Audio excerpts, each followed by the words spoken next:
ভাইয়া আমার হাতটা ছেড়ে দাও না, আমার খুব ব্যথা লাগছে। আরিয়ান আরো শক্ত করে মাইশার হাত ধরলো। মাইশা ব্যথা পেয়ে ডুকরে কেঁদে উঠলো। কাঁদো কাঁদো স্বরে আরিয়ানকে বলল। প্লিজ ভাইয়া আমার হাতটা ছেড়ে দাও না, আমার খুব ব্যথা লাগছে। আরিয়ান মাইশাকে ওয়ালের সাথে চেপে ধরে বলল। তোর অনেক সাহস বেড়ে গেছে তাই না? খুব পাখনা গজিয়েছে তোর। অশ্রু মিশ্রিত চোখে ভ্যাবলা কান্তের মতো ফেল ফেল করে আরিয়ানের দিকে তাকিয়ে আছে মাইশা। মাইশা বুঝতে পারছে না আরিয়ানের সাথে এমন ব্যবহার করছে কেন। মাইশা নিজেকে ছাড়ানোর অনেক চেষ্টা করলো, কিন্তু পারলো না। শেষে কিছুটা চিল্লিয়ে মাইশা আরিয়ানকে বলল। তুমি আমার সাথে এরকম ব্যবহার করতেছো কেন বলো তো? কি করেছি আমি? আরিয়ান অগ্নি দৃষ্টি দিয়ে মাইশার গাল দুটো চেপে ধরে বলল। চুপ, একদম চুপ। আমার সাথে একদম আওয়াজ তুলে কথা বলবি না। কি করেছিস তুই? না তুই আমার পিএ। তোর যত কাজ আর কথা শুধুমাত্র আমার সাথে। ম্যানেজারের সাথে তোর এত কথা কিসে রে? তোমার বিয়ে হয়েছে বলে কি তুমি আমার মাথা কিনে নিয়েছো? আমার কি কারোর সাথে কথা থাকতে পারে না? আরিয়ান অগ্নিমূর্তি ধারণ করে মাইশাকে বলল। এই তোকে আমি নিষেধ করেছি না এই অফিসের কোনো স্টাফের সাথে কথা না বলতে? তুই আমার কথা অমান্য করলি কেন বল? কি ভুলে গেছিস তুই কোন পরিবারের মেয়ে? মাইশার প্রচন্ড পরিমাণে বিরক্ত লাগছে আরিয়ানের এই ব্যবহারে আর কথাগুলোতে। আরিয়ান সবসময় অপরাজিতার প্রতি একটা অধিকার ফলাতে চায়। আরিয়ান এমনিতেই অনেক গম্ভীর টাইপের, সবার কাছে ভালো আর ভদ্র হলেও মাইশার কাছে যেন একটা আতঙ্ক। সব সময় মাইশাকে শাসনের উপর রাখে আরিয়ান। সেই ছোটবেলা থেকেই আরিয়ান মাইশার সাথে এমন করে। মাইশা আরিয়ানের ফুফাতো বোন। মাইশার বাবা আর মা দুজনেই ছোটবেলায় মারা গেছে। ওর বাবা আর মা মারা যাওয়ার পর থেকেই মাইশা তার মামা আজমত সাহেবের বাড়িতেই থাকে আর তাদের অফিসে চাকরি করে। কারণ মাইশা এভাবে মামা আর মামির উপর বসে খেতে তার বিবেকে খুব বাধে। তার মামা প্রাইভেট অ্যাসিস্ট্যান্টের পোস্টটা মাইশাকে দিয়েছিল। তার মামার বয়স হয়ে যাওয়াতে অফিসের সমস্ত দায়িত্ব তার ছেলে আরিয়ানকে বুঝিয়ে দিয়েছে। আরিয়ান এখন মাইশাকে যেন তার প্রাইভেট অ্যাসিস্ট্যান্ট নয়, তার প্রাইভেট সম্পত্তি মনে করে। আরিয়ান সবসময় মাইশার সব ব্যাপার নিয়ে একটু বেশি বাড়াবাড়ি করে, যা একদমই পছন্দ নয় মাইশার। ওই মাইশা তো কখনো ওর কোনো ব্যাপারে নাক গলায় না। তাহলে আরিয়ান কেন মাইশার সব ব্যাপারে নাক গলাতে আসে? মাইশা খুব স্বাধীন চেতা মনের একটা মেয়ে। স্বাধীনভাবে নিজের জীবনটাকে উপভোগ করতে চায় মাইশা, কিন্তু সেই স্বাধীনতায় হস্তক্ষেপ করে মাইশা। সেই স্বাধীনতায় হস্তক্ষেপ করে আরিয়ান। আজকে আরিয়ানের এই বাড়াবাড়িটা একদমই সহ্য হচ্ছে না মাইশার কাছে। আজকে আরিয়ানের বাড়াবাড়িটা একদম মাত্রাতিরিক্ত হয়ে গেছে মাইশার কাছে। মাইশা একবার ভেবেছিল এখান থেকে চলে যাবে, কিন্তু কোথায় যাবে? তার যাবার কোনো জায়গা নেই। আর তাছাড়া তার মামা আর মামি তাকে অনেক ভালোবাসে, তাদেরকে ছেড়ে যেতেও ইচ্ছে করে না। কিন্তু আর কতদিন সহ্য করবে মাইশা? কি মনে করে কি সে নিজেকে? আল্লাহই জানে। তাদের বাড়িতে থাকে বলে সে যা ইচ্ছে তাই করবে নাকি? মাইশা কিছুটা সাহস নিয়ে রাগ দেখিয়ে আরিয়ানকে বলে। আরিয়ান ভাইয়া তোমার সমস্যাটা কি? তুমি কেন এরকম করো আমার সাথে? আরিয়ান দাঁতে দাঁত চেপে মাইশাকে বলল। তুই আমার কাছে কৈফিয়ত চাচ্ছিস? তোর সাহস হলো কি করে? হ্যাঁ, এই আরিয়ান চৌধুরীকে প্রশ্ন করার? তোকে ভুলে গেছিস আমি তোর বস? আর একটা কথাও না বলে এখন বাসায় চল, তারপর বই ম্যানেজারকে আমি দেখে নিচ্ছি। এই বলে আরিয়ান মাইশার হাতটা আবার শক্ত করে ধরলো। মাইশা আর নিজেকে সংযত রাখতে পারলো না। এক ঝটকায় আরিয়ানের হাত থেকে নিজের হাত সরিয়ে নিয়ে বলল। দেখো আরিয়ান ভাইয়া, এই বাড়াবাড়িগুলো কিন্তু আমার একদম ভালো লাগছে না। আমি যাবো না তোমার সাথে, তুমি চলে যাও। আমি একাই বাসায় চলে যেতে পারবো। আর আমি একটা কথা বুঝতে পারছি না, তুমি কেন শুধু শুধু রিয়াদ ভাইয়ের উপর ক্ষেপে আছো? উনি এমন কি করেছে? আরিয়ান মাইশাকে জোরে একটা ধমক দিয়ে বলল।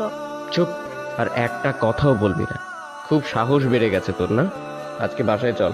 বলে আরিয়ান অফিস থেকে হাত ধরে টেনে নিয়ে মাইশাকে গাড়িতে বসালো। আরিয়ানের রাগে যেন গা ফেটে যাচ্ছে। মাইশাকে অনেকবার নিষেধ করেছিল কোনো ছেলের সাথে যাতে কথা না বলে।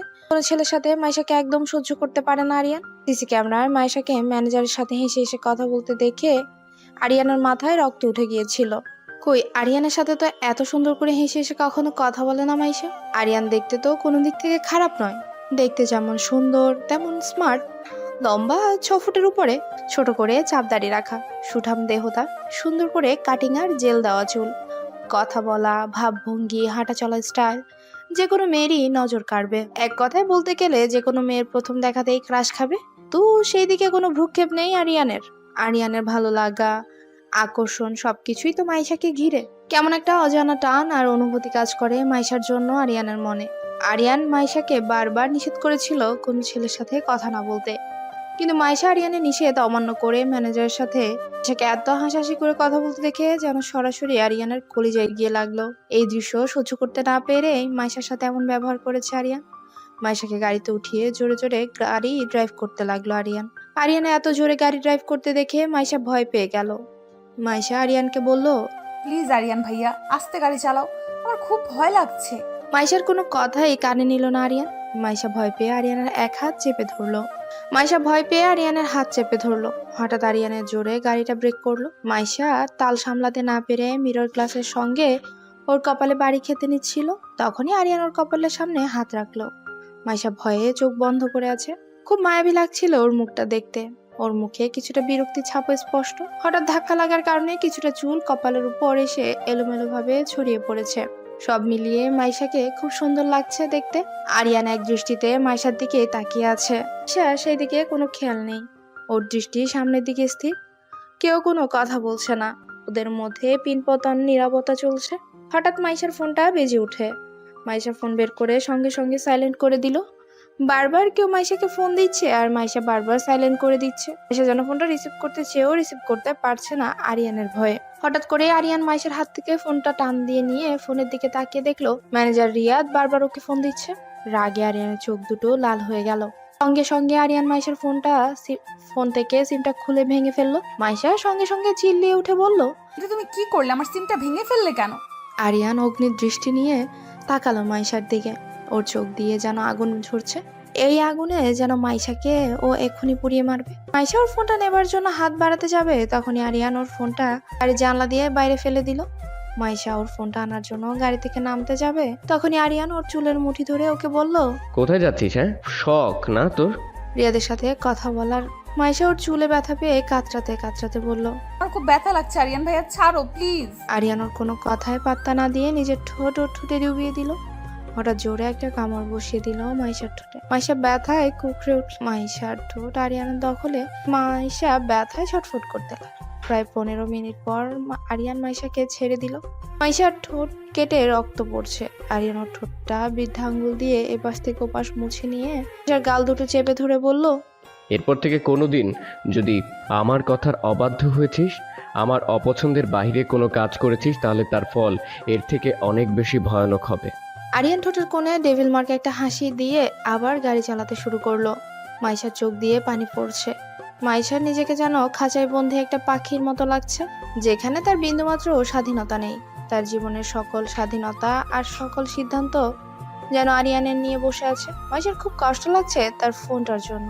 ফোনটা সে প্রথম বেতনের টাকা পেয়ে কিনেছিল।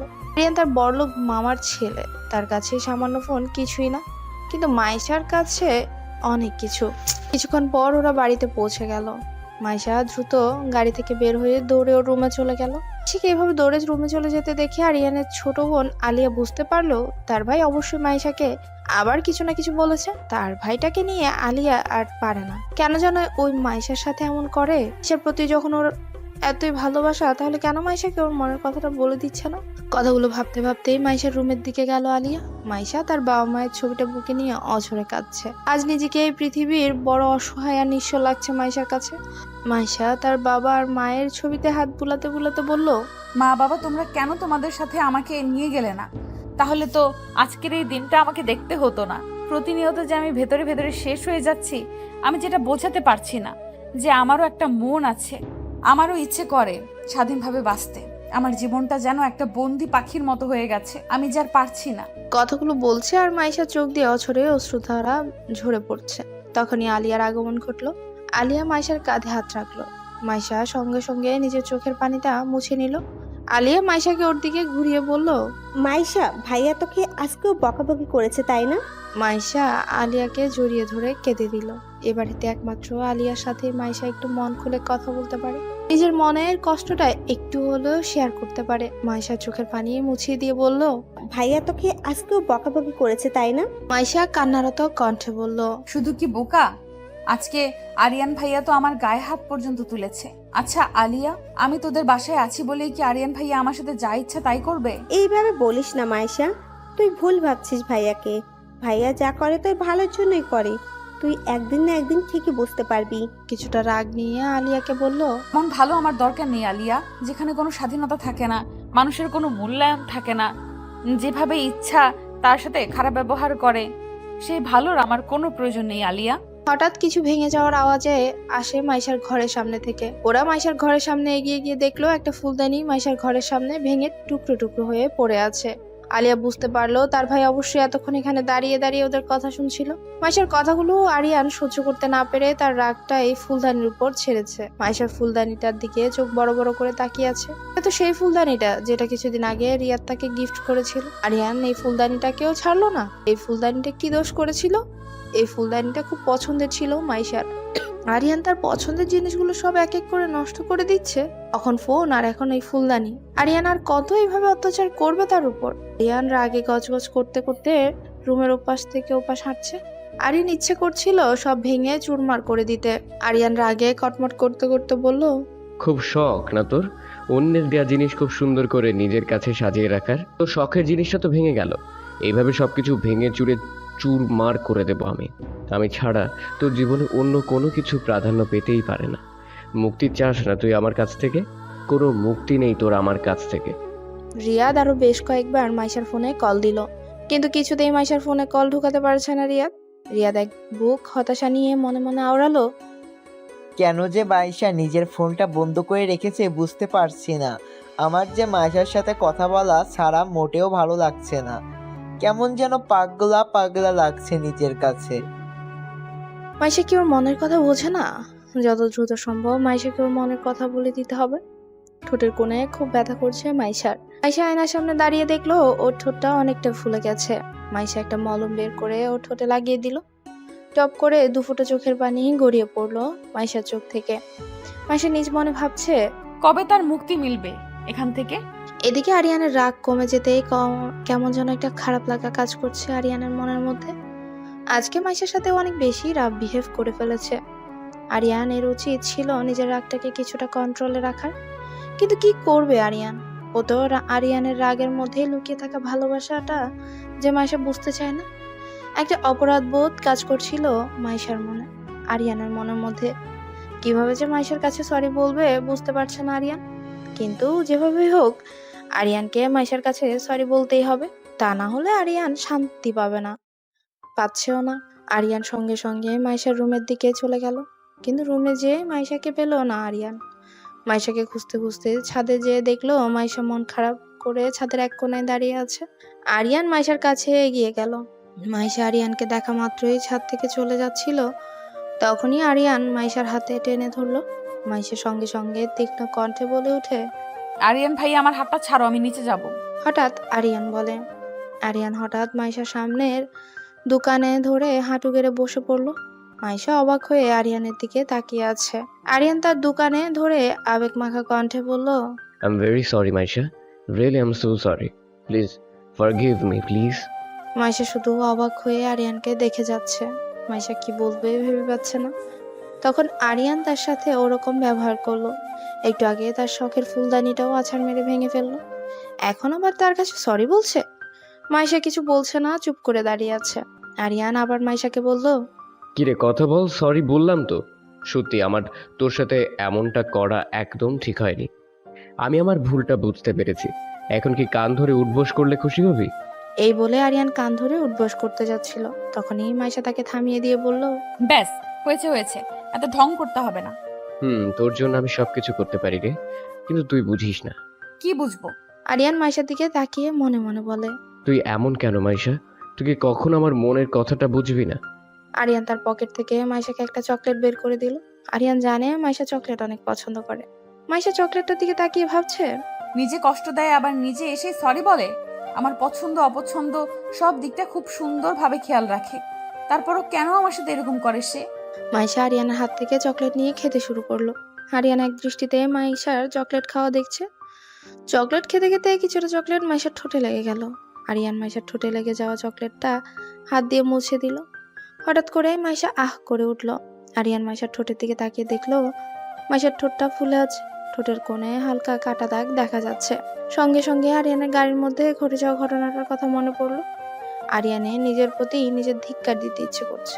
কি করে পারলো সে নিজের ভালোবাসার মানুষটাকে এইভাবে কষ্ট দিতে?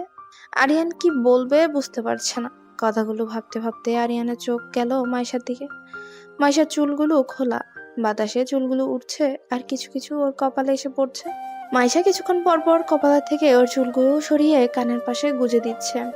খোলা চুলে চকলেট খাওয়া অবস্থায় মাইশাকে খুব অপরূপ লাগছিল। আরিয়ান মুগ্ধ হয়ে মাইশার দিকেই তাকিয়ে আছে। মাইশা আরিয়ানকে এভাবে তার দিকে তাকিয়ে থাকতে দেখে আরিয়ানের সামনে একটা তুড়ি মারলো। তুড়ের শব্দে আরিয়ানের ধ্যান ভাঙলো।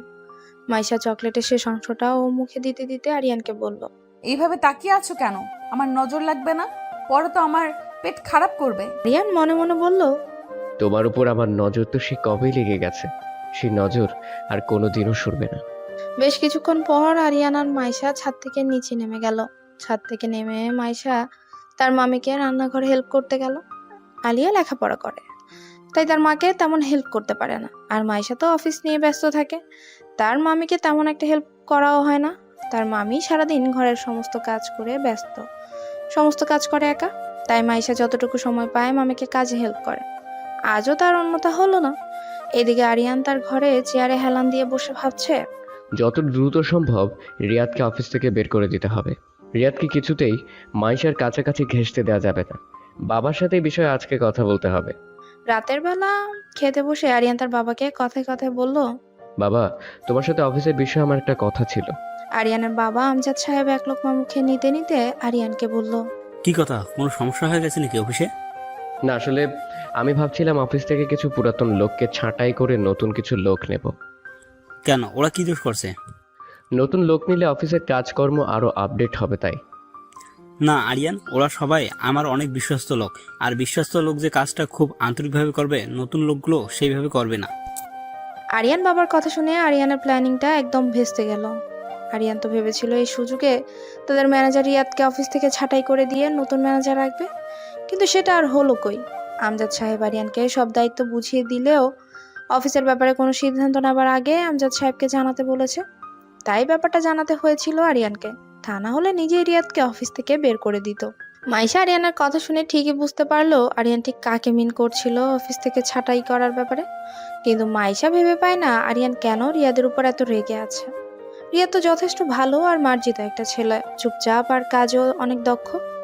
আরিয়ানের তো রিয়াদের উপর অনেক খুশি হবার কথা, কিন্তু তা না করে উল্টো রিয়াদের উপর আরিয়ান কেন এত ক্ষেপে আছে সেটাই মাইশা বুঝতে পারছে না। খাওয়া শেষ করে মাইশা নিজের রুমের দিকে যেতে নেবে, তখনই আরিয়ান তাকে পেছন থেকে ডাক দিয়ে ওর কাছে এসে একটা প্যাকেট ওর হাতে ধরিয়ে দিয়ে বলল, এই রে, এই প্যাকেটে কিছু ওষুধ আছে, ওষুধগুলো খেয়ে নিস, ঠোঁটের ব্যথাটা কমে যাবে। মাইশা প্যাকেটটা আরিয়ানের হাতে আবার ফিরিয়ে দিয়ে বলল, না আরিয়ান ভাইয়া, তোমার ওষুধ আমার লাগবে না। আরিয়ান মাইশাকে একটা ধমক দিয়ে বলল, চুপ, কোনো কথা বলবি না, যা বলছি সেটা কর। কথাটা বলে আরিয়ান মাইশার হাতে ওষুধের প্যাকেটটা দিয়ে চলে গেল। মাইশা প্যাকেটটার দিকে তাকিয়ে একটা ভেঙচি কেটে মনে মনে আওড়ালো, আমার ব্যথা এমনিতেই ভালো হয়ে যাবে। ব্যথা দিয়ে এখন আবার ভালোবাসা দেখাতে এসেছে। রিয়াদের কিছুই ভালো লাগছে না, ও যেন ভেতরে ভেতরে ছটফট করে মরছে। মাইশার সাথে কথা বলতে পারলে হয়তোবা রিয়াদের মনটা কিছুটা শান্ত হতো। এর মধ্যে বেশ কয়েকবার রিয়াদ মাইশার ফোনে কল দিয়েছিল, কিন্তু মাইশার ফোনে কল ঢুকছেই না। রিয়াদের ছটফটানি ক্রমশ বেড়েই চলেছে। রিয়াদ এখন শুধু সকাল হবার অপেক্ষা করছে। কখন সকাল হবে, কখন মাইশাকে এক নজর দেখবে আর ওর সাথে মন ভরে কথা বলবে। আজকে রাতটা যেন রিয়াদের কাছে খুব বড় মনে হচ্ছে। তার অপেক্ষার প্রহর যেন শেষ হতেই চায় না। পরদিন সকালে রিয়াদ অফিসে গিয়ে মাইশার জন্য অপেক্ষা করছিল। মাইশা এখনো অফিসে আসেনি।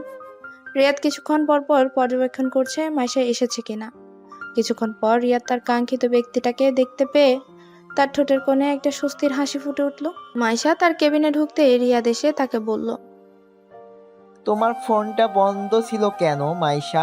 গতকালকে তোমাকে কতবার ফোন দিয়েছি জানো তুমি? রিয়াদের কথায় কিছুটা রাগ নিয়ে মনে মনে বলল, ফোনে পাবেন কি করে? ওই ডেভিলটা তো আমার সিমটা ভেঙে ফেলেছে আর ফোনটা ফেলে দিয়েছে।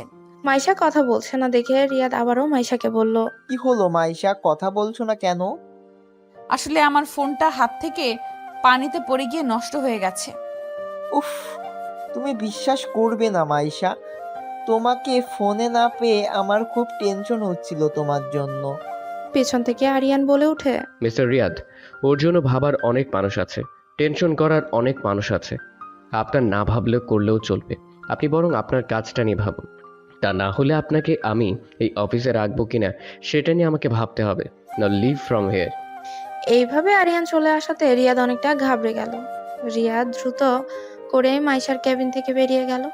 রিয়াদ চলে যেতেই আরিয়ান দাঁত চেপে মাইশাকে তীক্ষ্ণ গলায় শাসিয়ে বলল, তোকে আমি আবারও সাবধান করে দিলাম, মাইশা দ্বিতীয়বার যেন ওই রিয়াদের সাথে তোকে আমি কথা বলতে না দেখি। Mind it. মাইশা একরাশ বিরক্তি বেড় করে বলল, আর ভালো লাগে না আমার প্রতি ডেভিলটার এই খবরদারিগুলো। আমি একদম বিরক্ত হয়ে গেছি। মাইশা বিড়বিড় করতে করতে কথাগুলো বলছিল। তখনই একটা পিয়ন এসে র্যাপিং করা একটা বক্স মাইশার টেবিলে রেখে বলল, ম্যাডাম, এটা আপনার জন্য একজন পাঠিয়েছে। মাইশা কিছুটা অবাক হয়ে পিয়নকে জিজ্ঞেস করলো, এটা কে পাঠিয়েছে? আমি জানি না ম্যাডাম, একটা লোক এসে এটা আমার হাতে দিয়ে আপনাকে দেবার কথা বললো। আর কেই বা পাঠালো? মাইশা র্যাপিংটা খুলে দেখলো একটা দামি অ্যান্ড্রয়েড ফোন আর একটা সিম। তার মধ্যে ছোট্ট একটা চিরকুটে লেখা আছে, মাইশা, আমার তরফ থেকে তোমার জন্য সামান্য একটু উপহার। এটি তোমার শুভাকাঙ্ক্ষী। মাইশা কিছুই বুঝতে পারছে না কে তাকে ফোন পাঠালো। হঠাৎ পিয়ন আবার এসে তাকে বলল, ম্যাডাম, স্যার আপনাকে ডাকছে। মাইশা ফোনটা টেবিলের উপর রেখে আরিয়ানের কেবিনের দিকে গেল। আরিয়ানের কেবিনে গিয়ে দেখলো আরিয়ান কেবিনে নেই।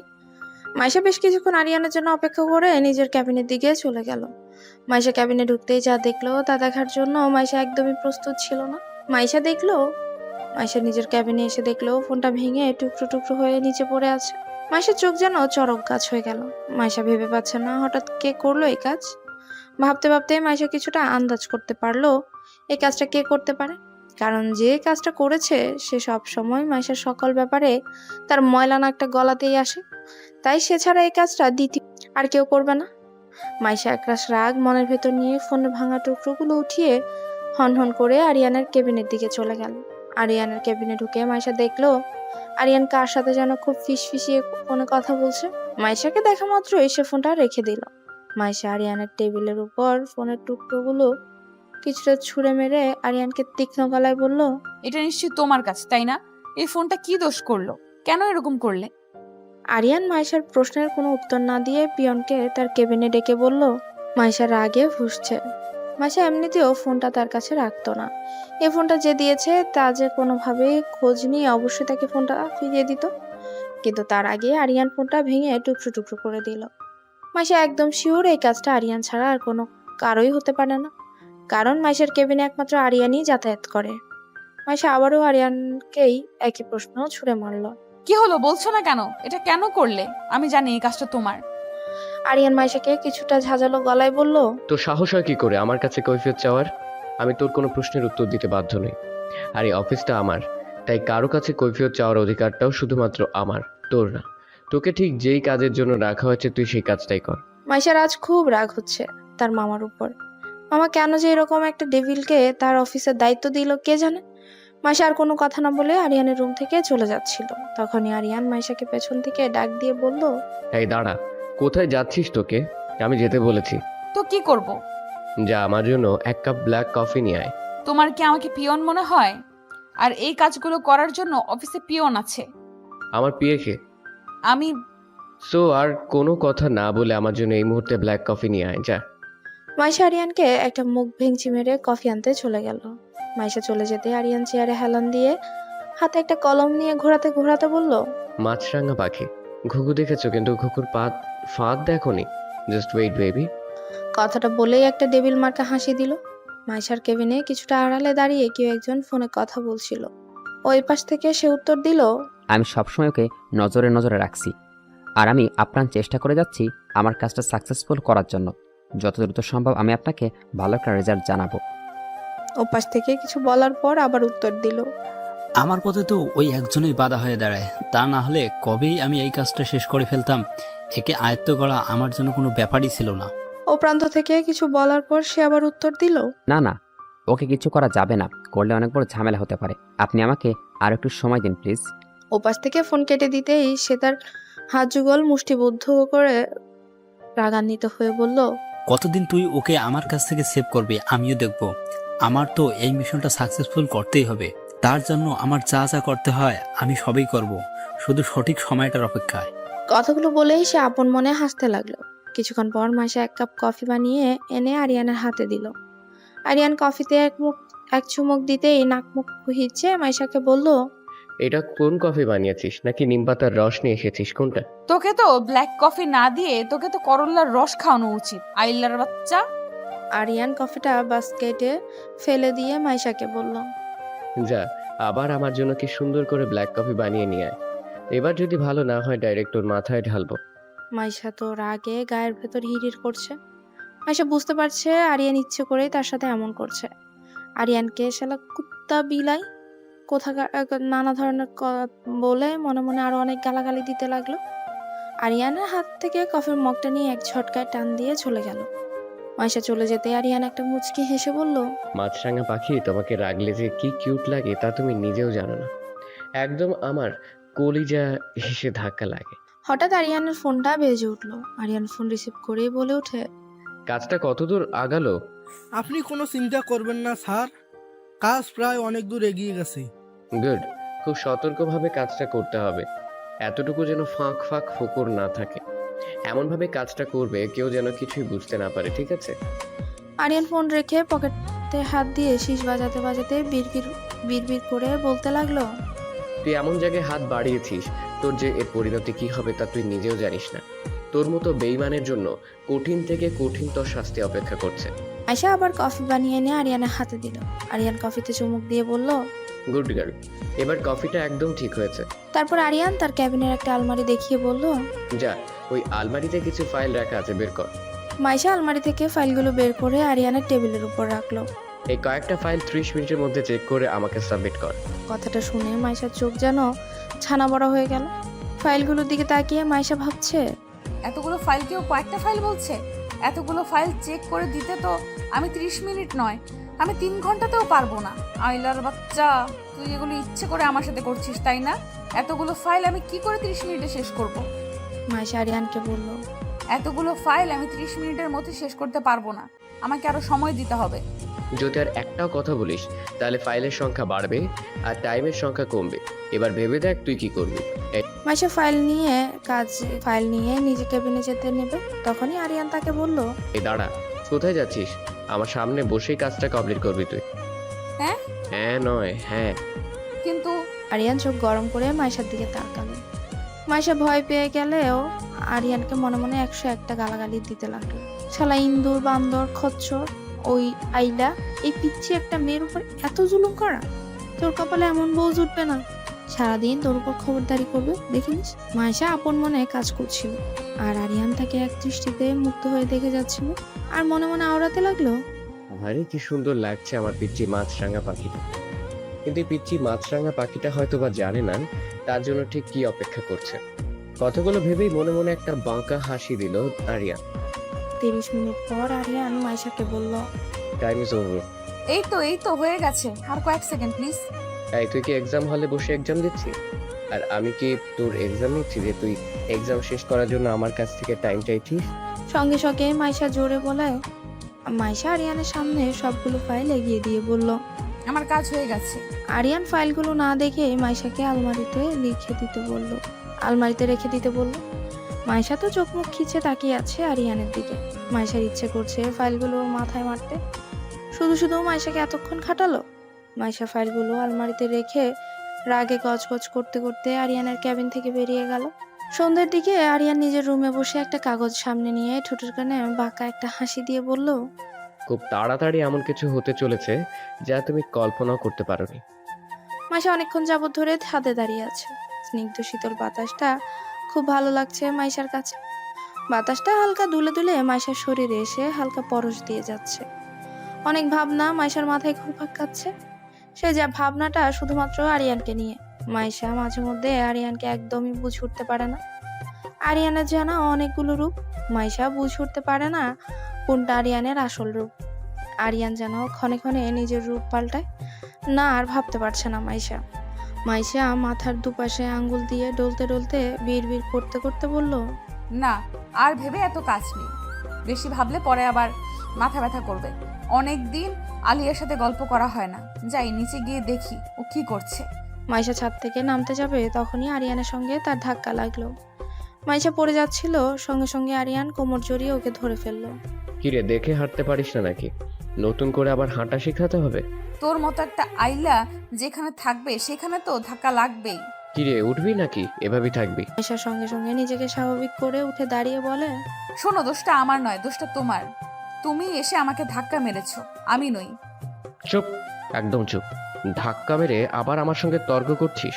মাইশা কিছু বলতে যাবে তখনই আরিয়ান ওকে থামিয়ে দিয়ে আবার বলল, শোন, আগামীকালকে সকাল 10টায় খুব ইম্পর্টেন্ট একটা মিটিং আছে অফিসে। কালকে সকালে খুব দ্রুত অফিসে ঢুকবি, তাই আর এখানে দাঁড়িয়ে না থেকে দ্রুত ঘুমিয়ে যা। কথাটা বলেই আরিয়ান ওখান থেকে চলে গেল। কিছুক্ষণ পর মাইশাও নিচে নেমে গেল। পরদিন সকালে মাইশা সহ সবাই খুব দ্রুত অফিসে ঢুকলো। অফিসে ঢোকার কিছুক্ষণের মধ্যেই সবাই মিটিং রুমে উপস্থিত হলো। সবাই যে যার মতো চুপচাপ বসে আছে। মিটিং রুমে পিনপতন নীরবতা, কেউ কোনো কথা বলছে না। নীরবতা ভেঙে আরিয়ান সবার উদ্দেশ্যে বলল, আমি আজকে দারুণ একটা খবর অ্যানাউন্স করতে চলেছি। কথাটা শুনে সবাই একযোগে আরিয়ানের দিকে তাকালো। পিএলসি কোম্পানির সাথে আমাদের যে ডিলটা হওয়ার কথা ছিল সেটা ফাইনাল হয়ে গেছে। আমরা খুব বড় একটা প্রজেক্ট হাতে পেতে চলেছি। আরিয়ানের কথা শুনে সবার মুখে হাসি ফুটে উঠলো। ওদের মধ্যে থেকে নিহা নামের একজন মেয়ে বলে উঠলো, এটা তো অনেক বড় খুশির খবর স্যার। হ্যাঁ, অবশ্যই। সে উপলক্ষে কাল আমাদের অফিসে একটা পার্টি হতে চলেছে। পিএলসি কোম্পানির এমডি আসবে আগামীকালকে অফিসে, আর সেখানেই সে ড্রিলটা সাইন করবে। পার্টির কথা শুনে সবাই আরো অনেক বেশি খুশি হলো। এই আরিয়ানের কথা শোনা নিয়ে ব্যস্ত। এদিকে রিয়াদ বারবার মাইশার দিকে তাকাচ্ছে। কেউ খেয়াল না করলেও এই জিনিসটা আরিয়ানের চোখ এড়ালো না। আরিয়ানের ইচ্ছে করছিল রিয়াজকে ঠাস ঠাস করে কয়েকটা চড় মেরে দিতে, মিটিং রুম থেকে বের করে দিতে। আরিয়ান রিয়াদকে জোরে একটা ধমক দিয়ে বলল, মিস্টার রিয়াদ, আপনাকে মিটিং রুমে ডাকা হয়েছে মিটিংয়ে মনোযোগ দেওয়ার জন্য, অন্য কোনো দিকে তাকিয়ে থাকবার জন্য নয়। রিয়াদ আমতা আমতা করে বলল, সরি স্যার। জি এখন থেকে নিজের যে কাজটা ঠিক সে কাজটাই করবে, বাড়তি কিছু করার চেষ্টা করবেন না। জি স্যার। এবার যে যার কেবিনে চলে যান আর মন দিয়ে কাজ করুন। সবাই যে যার কাজে চলে গেল। সবাই রুমে চলে যেতেই আরিয়ান মাইশার উপর রাগে ফেটে পড়লো। আরিয়ান রাগে কটমট করতে করতে বিড়বিড় করে বলল, এই মেয়েটাকে কিছুই বোঝে না, কে ওর দিকে তাকিয়ে আছে, কে ওকে ফলো করছে, কিছু কেউ নোটিস করে না। এমন কেন এই মেয়েটা এখনো বাচ্চা স্বভাবের? ডিসগাস্টিং। বিকালের দিকে মাইশা নিজের কেবিনে বসে কাজ করছিল। তখনই অফিস বয় মাইশার কাছে এসে বলল, ম্যাডাম, স্যার আপনাকে ডাকছে। মাইশা আর কিছু না ভেবে দ্রুত আরিয়ানের কেবিনে চলে গেল। আমাকে ডাকছো কেন? আরিয়ান কিছুটা চোখ গরম করে মাইশার দিকে তাকিয়ে মাইশাকে বলল, এটা অফিস আর এখানে আমি আপনার বস, সুতরাং আমাকে স্যার বলে ডাকবেন। আরিয়ানের কথা শুনে মাইশা চরমভাবে অবাক হলো। মাইশা ভাবছে, এর আবার কি হলো? আবার কোন রূপ ধারণ করলো? আবার কি ফন্দি ঘুরছে মাথায়, আল্লাহই জানে। আরিয়ান মাইশার সামনে কতগুলো কাজ এগিয়ে দিয়ে বলল, এগুলো অফিসের কিছু ইম্পর্টেন্ট কাগজ, এগুলোতে সাইন করে দিন। মাইশা চোখ বড় বড় করে তাকিয়ে আছে কাগজগুলোর দিকে। এতগুলো কাগজ সাইন করতে তো আমার আজ সারা দিন লেগে যাবে। আর কত ভাবে যে এই ডেভিলটা আমার উপর অত্যাচার করবে, আল্লাহই জানে। আরিয়ান মাইশার সামনে কতগুলো কাজ এগিয়ে দিয়ে বলল, কাগজগুলো পড়ে এখানে বসেই সাইন করে দিন। এই কাগজগুলো পরে সাইন করতে গেলে তো আমাকে আজকে আর বাড়ি ফিরতে হবে না, অফিসেই থাকতে হবে। মাইশা চোখ বড় বড় করে তাকিয়ে আছে কাগজগুলোর দিকে। মাইশা কাগজের দু এক পাতা উল্টিয়ে পড়ার ভান করে কাগজগুলোতে সাইন করা শুরু করলো। আরিয়ান মাইশার দিকে তাকিয়ে মনে মনে একটা হাসি দিল। সেই হাসির কারণ একমাত্র আরিয়ান ছাড়া আর কেউ জানে না। অফিস টাইম শেষে সবাই অফিস থেকে বের হচ্ছিল। মাইশা সবকিছু গুছিয়ে অফিস থেকে বের হতে নিবে, তখনই আরিয়ান তার সামনে এসে বলল, কোথায় যাচ্ছেন? আমার অফিস শেষ, তাই বাসায় যাচ্ছি। আপনাকে আমি যেতে বলেছি? মাইশার সাথে সাথে আরিয়ানকে ওর হাতে ঘড়িটা দেখিয়ে বলল, এই যে দেখুন স্যার, অফিস আওয়ার এখন শেষ, সুতরাং আপনি এখন আর আমার বস নন, আর আমিও আপনার পিএ নই, সুতরাং আপনি এখন আর আমাকে কোনো হুকুম করতে পারবেন না। শাট আপ, ওকে? আপনি আমাকে অফিস টাইম শেখাতে এসেছেন? আপনি আমার বস নাকি আমি আপনার বস? আগামীকালকে অনেক বড় একটা প্রজেক্ট সাইন হতে চলেছে, সো সমস্ত কাজ কমপ্লিট করে তারপরে বাসায় যাবেন। জি স্যার, আমি সম্পূর্ণ কাজ কমপ্লিট করে বাসায় যাচ্ছি। Very good. Thank you sir. তাহলে এখন আমি আসি? না, আমি না বলা পর্যন্ত আপনি এক পাও অফিস থেকে বের হবেন না। কিন্তু কেন? আপনি আমার সাথে এমন করতে পারেন না স্যার। আরিয়ান মাইশাকে ওয়ালের সাথে চেপে ধরে বলল, আমি কি পারি আর না পারি সেটা নিশ্চয়ই আপনার কাছ থেকে আমাকে শিখতে হবে না আমার। এটা কি করছেন স্যার? আমাকে ছাড়ুন প্লিজ। আরিয়ান মাইশাকে ছেড়ে দিয়ে বলল, আমি এক জায়গায় যাব, আপনাকেও আমার সঙ্গে যেতে হবে। কোথায় যাবেন স্যার? আমি তো প্রশ্ন করা পছন্দ করি না, ওকে? শালা ইল্লার বাচ্চা ব্ল্যাক কফি খেতে খেতে ওর মুখে কথাগুলো ব্ল্যাক কফির মতোই তেতো হয়ে গেছে। ঢং দেখলে গা জ্বলে যায়। অফিস থেকে বেরিয়ে দুজনেই গাড়িতে বসলো। আরিয়ান গাড়ি চালাতে শুরু করলো। কিছুক্ষণ পর ওদের গাড়ির একটা শপিং মলের সামনে এসে থামলো। আরিয়ান মাইশাকে গাড়িতে রেখে তার একটা কাজে আছে বলে গাড়ি থেকে নেমে শপিং মলের ভেতর চলে গেল।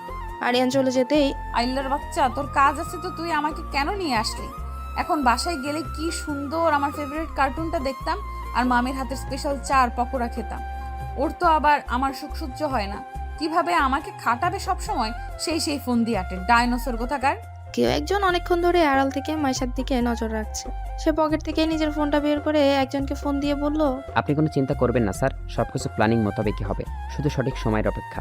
ফোনটা রেখে সে ঠোঁট বাঁকা করে একটা হাসি দিয়ে বলল, কান টানলে মাথা আসবেই, আমার কান আর মাথা দুটোই দরকার। বলেই সে হাসতে লাগলো। আরিয়ান মার্কেটের ভেতর ঢুকতেই একজন লোক তার কাছে কিছু শপিং ব্যাগ এগিয়ে দিয়ে বলল, স্যার আপনার কথা মতো সবকিছু রেডি করে রেখেছি। Good, very good. এবার চলুন, বাকি কাজটা করতে হবে। মাইশা প্রায় আধা ঘন্টা ধরে গাড়িতে বসে আছে। খুব বিরক্ত লাগছে মাইশার কাছে। মাইশার খুব পানি পিপাসা পেয়েছে, তাই ও গাড়ি থেকে নেমে একটা পানির বোতল কেনার জন্য সামনের দিকে গেল। মাইশা একটা পানির বোতল কিনে বোতলে মুখ খুলতে খুলতে আসছিল। তখনই কেউ একজন মাইশাকে টান দিয়ে এক পাশে নিয়ে গেল। লোকটা টান খেয়ে মাইশা তার বুকের উপর আছড়ে পড়লো। মাইশা তাকিয়ে দেখলো আরিয়ান। মাইশা দেখলো খুব স্পিডে দ্রুত একটা গাড়ি মাইশার পাশে কেটে চলে গেল। ঠিক সময় মতো যদি আরিয়ান মাইশাকে টান না দিত তাহলে মাইশার বড় ধরনের একটা অ্যাক্সিডেন্ট হয়ে যেত। আরিয়ান অগ্নিমূর্তি হয়ে মাইশার দুবাহুতে হাত দিয়ে মাইশাকে ঝাঁকি দিয়ে জোরে চিল্লিয়ে বলল, এই, কোনো কমন সেন্স নেই তোর? কিভাবে রাস্তা পার হতে হয় তাও তুই জানিস না? আমি ঠিক সময় মতো না আসলে এখন কি হতো বুঝতে পারছিস তুই? কেন গাড়ি থেকে নেমেছিস তুই? তোকে না আমি বললাম গাড়িতে বসতে? মাইশা তার হাতে রাখা পানির বোতলটা আরিয়ানকে দেখিয়ে আস্তে করে বলল, পানি আনতে গেছিলাম, আমার খুব পানি পিপাসায় পেয়েছিল তাই। সেটা আপ স্টুপিড। তোর পানি পিপাসে পেয়েছে, তুই আমাকে ফোন দিয়ে বলতে পারলি না? এখন যদি কিছু হয়ে যেত তোর তখন কি হতো? কি করে বলবো? আমার কাছে কি ফোন আছে যে তোমাকে আমি ফোন দিব? আরিয়ান আর কিছু বলল না। মাইশার হাত ধরে রাস্তা পার করে ওকে গাড়ির কাছে নিয়ে আসলো। আরিয়ান আর মাইশা গাড়িতে গিয়ে বসলো। আরিয়ান গাড়ি চালাতে শুরু করলো। আরিয়ানের খুব গিল্টি ফিল হচ্ছে। আরিয়ানের জন্যই মাইশার আজ অনেক বড় বিপদ হতে পারত। মাইশার কাছে যদি আজকে ফোন থাকতো তাহলে মাইশা আরিয়ানকে ফোন দিতে পারত। মাইশা কিছুক্ষণ পর পর আরিয়ানের দিকে তাকাচ্ছে আর চোখে। আজকে আরিয়ান সঠিক সময় মতো যদি না আসতো তাহলে এতক্ষণে মাইশার প্রাণ পাখিটা উড়ে যেত। কেন যেন আজকে আরিয়ানের প্রতি অন্যরকম একটা অনুভূতি জাগ্রত হচ্ছে মাইশার মনে। এতদিন আরিয়ান মাইশার সঙ্গে যা করেছে সবটাই আরিয়ানের বাড়াবাড়ি বলেই মাইশা পাত্তা দিত না। কিন্তু আজ কেন যেন আরিয়ানের এই শাসনটা খুব ভালো লাগলো মাইশার কাছে। গাড়ি চলছে তার আপন গতিতে, কারো মুখে কোনো কথা নেই। দুজনের মধ্যেই পিনপতন নীরবতা। কিছুক্ষণ পর গাড়ি এসে ওদের বাড়ির সামনে থামলো। মাইশা ওর রুমের দিকে যেতে নেবে তখনই আরিয়ান পেছন থেকে ডেকে ওর সামনে দুটো শপিং ব্যাগ এগিয়ে দিয়ে বলল, কি এইগুলো? এত কথা না বলে ধরতে বলেছি ধর। আরিয়ান শপিং ব্যাগগুলো মাইশার হাতে দিয়ে বলল, আগামীকালকে পার্টিতে তুই এই ড্রেসটা পরবি। যদি এই ড্রেসটা না পরিস তাহলে কিন্তু তোর খবর আছে। বলে আরিয়ান ওখান থেকে চলে গেল। আরিয়ান ওখান থেকে চলে যেতেই মাইশা আরিয়ানের যাওয়ার পানে তাকিয়ে বিড়বিড় করে বলল, গিফট দিল না থ্রেড দিল, কিছুই বুঝলাম না। সন্ধ্যের দিকে আলিয়া ছাদের এক কোণে দাঁড়িয়ে ফিসফিস করে কারোর সাথে কথা বলছিল। তখনই মাইশা আস্তে আস্তে আলিয়ার পেছনে এসে দাঁড়ায়। আলিয়াকে আস্তে করে বলল, ড্রিঙ্কিং সিঙ্কিং ওয়াটার। মাইশার কণ্ঠ শুনে আলিয়া ঘাবড়ে গেল। তাড়াহুড়ো করে আলিয়া ফোনটা কেটে দিয়ে কিছুটা তোতলিয়ে মাইশাকে বলল, মানে কি বলছিস তুই? আহারে, কিচ্ছু বোঝে না আমার বোনটা। আমি কিন্তু সব বুঝে ফেলেছি। কি বুঝেছিস? এই যে আমার বোনটা কারো প্রেমে হাবুডুবু খাচ্ছে। তোর কি যে বলিস না তুই। আচ্ছা ঠিক আছে, আমি তো এখন তোর পর হয়ে গেছি। আমাকে যখন বলবি না আমি চলে যাচ্ছি তাহলে। আলিয়া মাইশাকে বাধা দিয়ে বলল, কে বললো তুই আমার পর? আপন ভাবলে তো বলতি। আরে তেমন কিছু না, আমার কলেজের এক সিনিয়র ভাইয়ের সাথে কথা বলছিলাম। মাইশা তার দুহাত ভাঁজ করে ঠোঁট টিপে একটা হাসি দিয়ে আলিয়াকে বলল, বুঝি, আমরা সব বুঝি। সিনিয়র ভাই না অন্য কিছু। তাই নাকি? তুই সব বুঝিস? অবশ্যই। আচ্ছা সবই বুঝিস, তাহলে এটা বুঝিস না কেন? কে তোকে কেয়ার করে, ভালোবাসে? মাইশা আলিয়ার কথা এড়িয়ে দিয়ে বলল। আচ্ছা চল নিচে যাই, এত বুঝে আর লাভ নেই। কথা এড়িয়ে যাচ্ছিস? আরে না, আসার সময় দেখলাম মামি তার স্পেশাল চা আর পকোড়া বানাচ্ছে, চল। মাইশা আলিয়াকে আর কোনো কথা বলতে না দিয়ে ওখান থেকে টেনে নিয়ে নিচে নেমে গেল। আলিয়া আর মাইশা টিভি দেখতে দেখতে পাকোড়া আর চা খাচ্ছিল। তখনই আরিয়ান এসে মাইশার সামনে একটা ফোনের বক্স রেখে বলল, এটা খুলে দেখ পছন্দ হয় কিনা। বাবা, মাইশা তুই কি ভাগ্য রে, না চাইতেই নতুন ফোন পেয়ে গেলি। আর আমি কতদিন ধরে ভাইয়াকে বলছি, ভাইয়া আমাকে নতুন একটা ফোন কিনে দাও, ভাইয়া শুনছেই না। আর তোকে না চাইতেই কিনে দিল। নে নে, খুলে দেখ পছন্দ হয়েছে কিনা। আমাদের তো নতুন ফোন পাওয়ার ভাগ্য নেই, তোরটা দেখাই না হয় আফসোস মিটালাম। মারবো টেনে এক চড়। এই তোর লেখাপড়া নেই, সবসময় খালি ফোনের চিন্তা মাথায় ঘুরঘুর করে, তাই না? যা পড়তে বস গিয়ে। ও ভাইয়া, সারাদিন কি পড়তে ভালো লাগে বলো তো?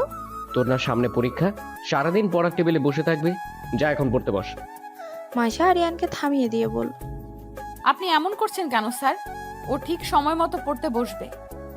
মাইশার মুখে আরিয়ানকে স্যার কথাটা শুনে আলিয়া খিলখিল করে হেসে দিয়ে বলল, মাইশা তুই ভাইয়াকে কি স্যার বলিস? How funny. কি করবে বল, উনি তো আমার বস, ওনাকে স্যার না ডেকে কি পারা যায়, তাই না স্যার? তোকে আমি স্যার দেখতে বলেছি, অফিসে, বাসায় না। তাহলে বাসায় কি বলে ডাকবো স্যার? ঠাস করে একটা থাপ্পড় বসিয়ে দিলে না বুঝতে পারবি কি বলে ডাকবি। কেন? আমার গাল থেকে তোমার সরকারি রাস্তা মনে হয়? যখন খুশি খালি মারার চিন্তা করবে। এত বেশি কথা না বলে ফোনটা খুলে দেখ। মাইশা একটা ভেঙচি কেটে বলল, আমি কি তোমার কাছে ফোন চেয়েছি? লাগবে না আমার তোমার ফোন, তুমি এটা বরং আলিয়াকে দিয়ে দাও। আরিয়ান মাইশার হাতে ফোনটা ধরিয়ে দিয়ে বলল। আর একটা কথাও না বলে চুপচাপ ফোনটা ধর। মাইশা কিছু বলতে যাবে তখনই আরিয়ান চোখ গরম করে তাকালো মাইশার দিকে। মাইশা ভয় পেয়ে আর কিছু বলল না। আরিয়ান ওখান থেকে চলে গেল। আরিয়ান সেখান থেকে চলে যেতেই মাইশা কিছুটা রাগ নিয়ে আলিয়াকে বলল, এই আলিয়া, তোর ভাইটা এমন কেন রে? সব সময় আমার উপর একটা খবরদারি ফলানোর চেষ্টা করে। তুইও ভাইয়ের উপর খবরদারি ফলানা, কে নিষেধ করেছে? ওর মতো একটা আইলার উপর খবরদারি ফলাতে আমার বয়েই গেছে। মাইশার কথা শুনে আলিয়া মুচকে হাসি দিল আর মনে মনে বলল, সময় হলে ঠিকই খবরদারি ফলাবি, সেই সময়টা খুব নিকটে। রাতে খাওয়া দাওয়া শেষ করে মাইশা নিজের রুমে গিয়ে ফোনের বক্সটা খুললো। ফোনটা মাইশার খুব পছন্দ হলো, লেমন কালারের একটা ফোন। ফোনটা দেখেই মাইশা বুঝতে পারলো ফোনটা অনেক দামি, সাথে একটা সিম কার্ডও দেখতে পেল। মাইশা একটা মুচকে হাসি দিয়ে মনে মনে আওড়ালো, আরিয়ান যেন কেমন একটা মানুষ, নিজের সিম ভেঙে ফেললো, ফোন ফেলে দিল, আবার নিজেই কিনে এনে দিল। ওকে বুঝে ওঠা বড় দায়। পরদিন সকালবেলা পার্টিতে যাবার জন্য একটাও ড্রেস সিলেক্ট করতে পারছিল না মাইশা। আলমারি থেকে সমস্ত ড্রেস বের করে পুরো বিছানায় ছড়িয়ে রেখেছে। তারপরও একটা ড্রেস তার পছন্দ হচ্ছে না। ওই যে কোথাও যাওয়ার আগে মেয়েদের যে এরকম প্রবলেম হয়, আমার কোনো ড্রেস নেই, আমি কি পরে যাব? সেই সেম মাইশার ক্ষেত্রেও হলো। হঠাৎ মাইশা চোখ গেল ওর ড্রেসিং টেবিলের উপর রাখা দুটো শপিং ব্যাগের দিকে। তখনই মাইশার মনে পড়ে গেল এই শপিং ব্যাগের তো আরিয়ান তাকে দিয়েছিল পার্টিতে যাওয়ার জন্য, ড্রেস নিয়ে এসেছিল। মাইশা শপিং ব্যাগটা হাতে নিয়ে ড্রেসটা বের করে তোর চোখ একদম কপালে উঠে গেল। গ্রে কালারের একটা গাউনটার উপরে হোয়াইট কালারের স্টোন বসানো, জরি সুতার কাজ করা। দেখে বোঝা যাচ্ছে এটা খুব এক্সপেন্সিভ আর খুব স্পেশাল অর্ডার দিয়ে বানানো। তারপর মাইশা অন্য শপিং ব্যাগটা খুলে দেখলো গাউনের সাথে ম্যাচিং করা খুব এক্সপেন্সিভ সব অর্নামেন্টস। মাইশা গাউন আর অর্নামেন্টস গুলোর দিকে তাকিয়ে ভাবছে, এত দামি একটা গাউন আর অর্নামেন্টস আরিয়ান কেন শুধু শুধু কিনতে গেল ওর জন্য? ওর যা ছিল তাতেই তো সে পার্টিতে অ্যাটেন্ড করতে পারতো। আরো অনেক কথা ভাবতে লাগলো মাইশা। তখনই মাইশার রুমে আলিয়া ঢুকলো। আলিয়া গাউন আর অর্নামেন্টস গুলো দেখে বলল, ওয়াও, কি সুন্দর গ্রাউন্ড আর অর্নামেন্টস, ভাইয়া দিয়েছে নিশ্চয়ই। মাইশা মাথা নাড়িয়ে হ্যাঁ সূচক জবাব দিল। So nice. আসলে ভাইয়ার পছন্দ আছে বলতে হবে, তোকে খুব সুন্দর লাগবে মাইশা এগুলো পরলে। ধুর, এইগুলোর কি দরকার ছিল বলতো আলিয়া? ছিল সে তুই বুঝবি না। আমারও তো বোঝার দরকার নেই। আচ্ছা শোন, ভাইয়া অফিসে একটা কাজে আছে বিধায় ভাইয়া অনেক আগে অফিসে চলে গেছে। ভাইয়া গাড়ি পাঠিয়ে দিয়েছে, আমাদেরকে রেডি হয়ে সময় মতো চলে যেতে বলেছে। ঠিক আছে। আলিয়া মাইশার দিকে তাকিয়ে ভাবছে, তুই কবে যে ভাইয়ার ভালোবাসাটা একটু বুঝবি মাইশা? আলিয়াকে মাইশার দিকে তাকিয়ে থাকতে দেখে মাইশা ওকে বলল, কিরে এভাবে তাকিয়ে আছিস কেন? কিছু কি বলবি? না, তাড়াতাড়ি রেডি হয়ে নে। আলিয়া চলে গেল। মাইশা রেডি হতে শুরু করলো। এদিকে আরিয়ান একটা পুরাতন গোডাউনে ঢুকলো। ঢুকে চেয়ার নিয়ে একজনের সামনে বসলো।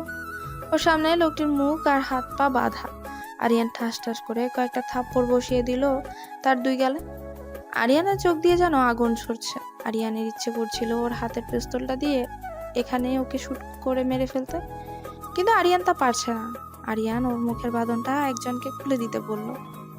আরিয়ান ওর হাতের পিস্তলটা লোকটার সামনে নাড়াচাড়া করতে করতে বলল, কিরে, কি ভেবেছিলি আমি কোনোদিন তোকে খুঁজেই পাবো না? তুই ডাইরেক্ট আমার কলিজায় হাত দিয়েছিস।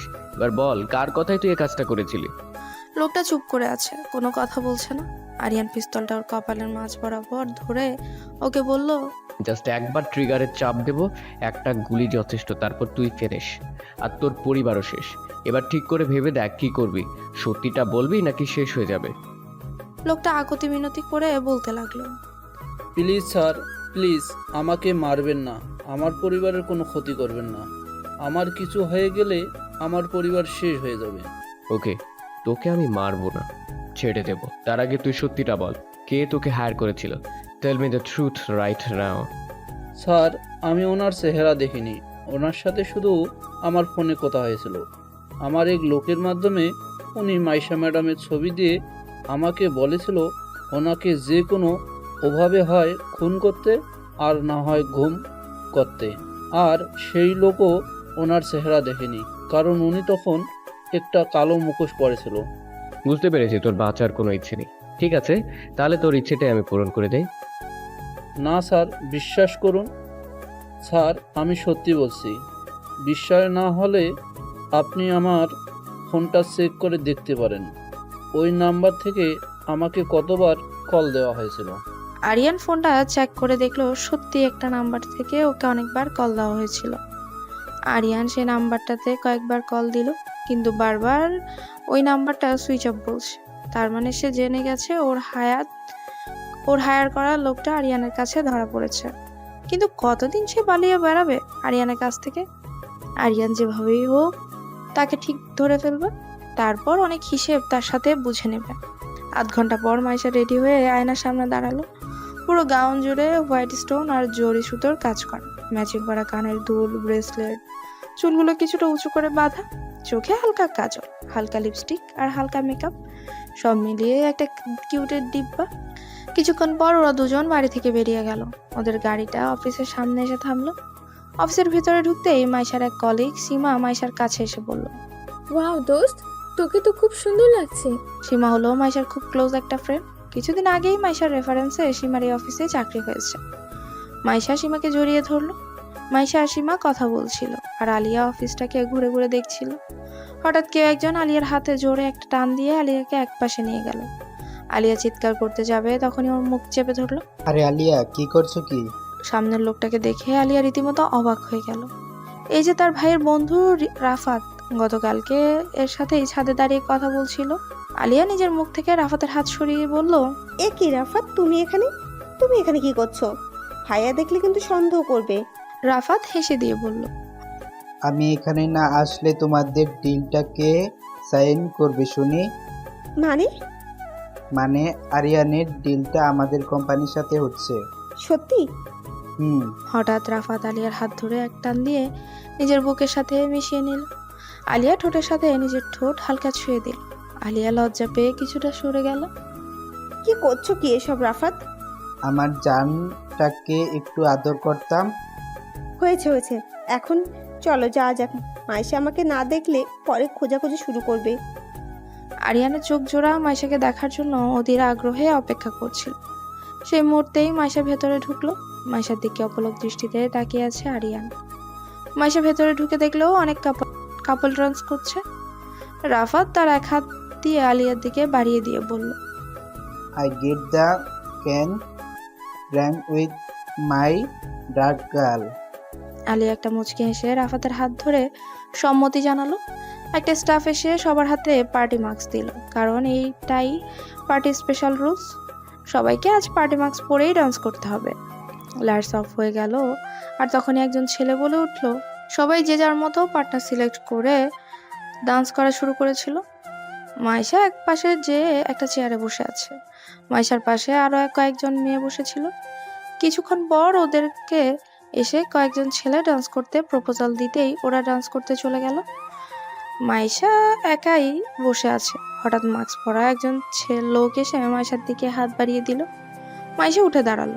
হঠাৎ কেউ পেছন থেকে মাইশার হাত এক টান দিয়ে মাইশাকে নিজের বুকের সাথে মিশিয়ে নিল আর আঙ্গুল তুলে সামনে থাকা লোকটিকে বলল, is my partner, so get out from here.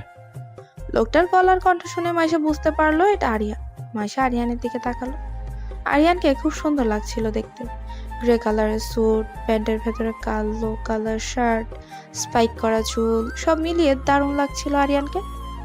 Aryan মাইশার কোমর শক্ত করে জড়িয়ে ধরে বলল, কিরে, খুব শখ না অন্য কারোর সাথে ড্যান্স করার?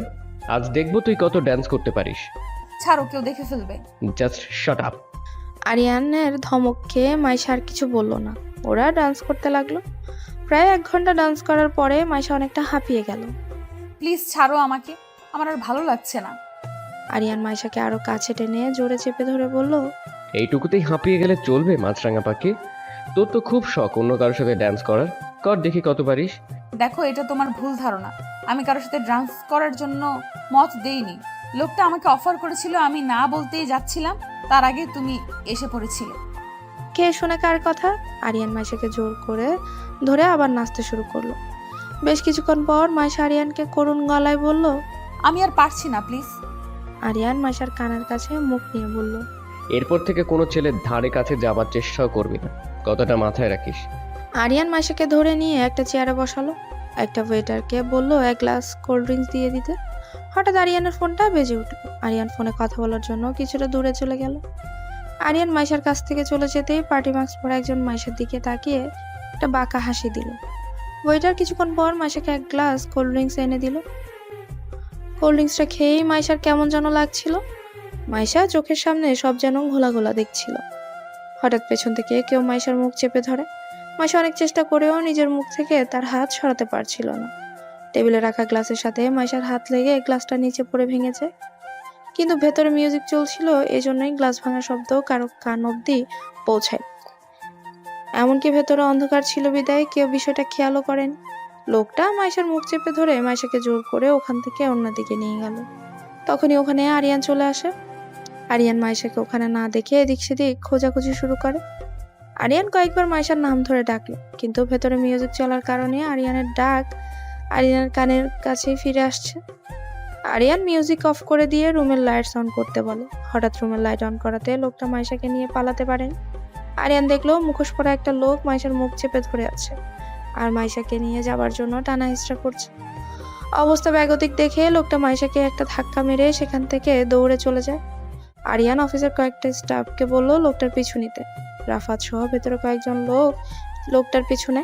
আরিয়ান মাইশার কাছে গিয়ে দেখলো মাইশা সেন্সলেস হয়ে গেছে আর মাইশার কপাল ফেটে রক্ত পড়ছে। কোল্ড ড্রিঙ্কসটা খেয়ে মাইশা কিছুটা নেশা ধরে গিয়েছিল, তাই তাল সামলাতে না পেরে ও সেই লোকটার ধাক্কা ওয়ালের সাথে গিয়ে বাড়ি খেয়েছিল। আরিয়ান দ্রুত মাইশাকে কোলে নিয়ে গাড়িতে তুলে হসপিটালের দিকে চলে যায়। রাফাত আর অফিসের কয়েকটা স্টাফ অনেক চেষ্টা করেও লোকটাকে ধরতে পারেনি। লোকটা দৌড়ে দ্রুত একটা গাড়িতে বসে চলে গিয়েছিল। আলিয়া বাইরে রাফাতের জন্য অপেক্ষা করছিল। রাফাতকে দেখা মাত্রই আলিয়া জিজ্ঞেস করলো, লোকটাকে ধরতে পেরেছো? না, অনেক চেষ্টা করলাম কিন্তু পালিয়ে গেল। কিন্তু আমি এটা বুঝতে পারছি না, এরকম একটা পার্টিতে এরকম একটা লোক ঢুকলো কি করে? আচ্ছা, এটা নিয়ে পরে ভাইয়ার সঙ্গে কথা বলবো। ভাইয়া মাইশাকে নিয়ে হসপিটালে দিয়ে গেছে। তুই তো হসপিটালে চলো।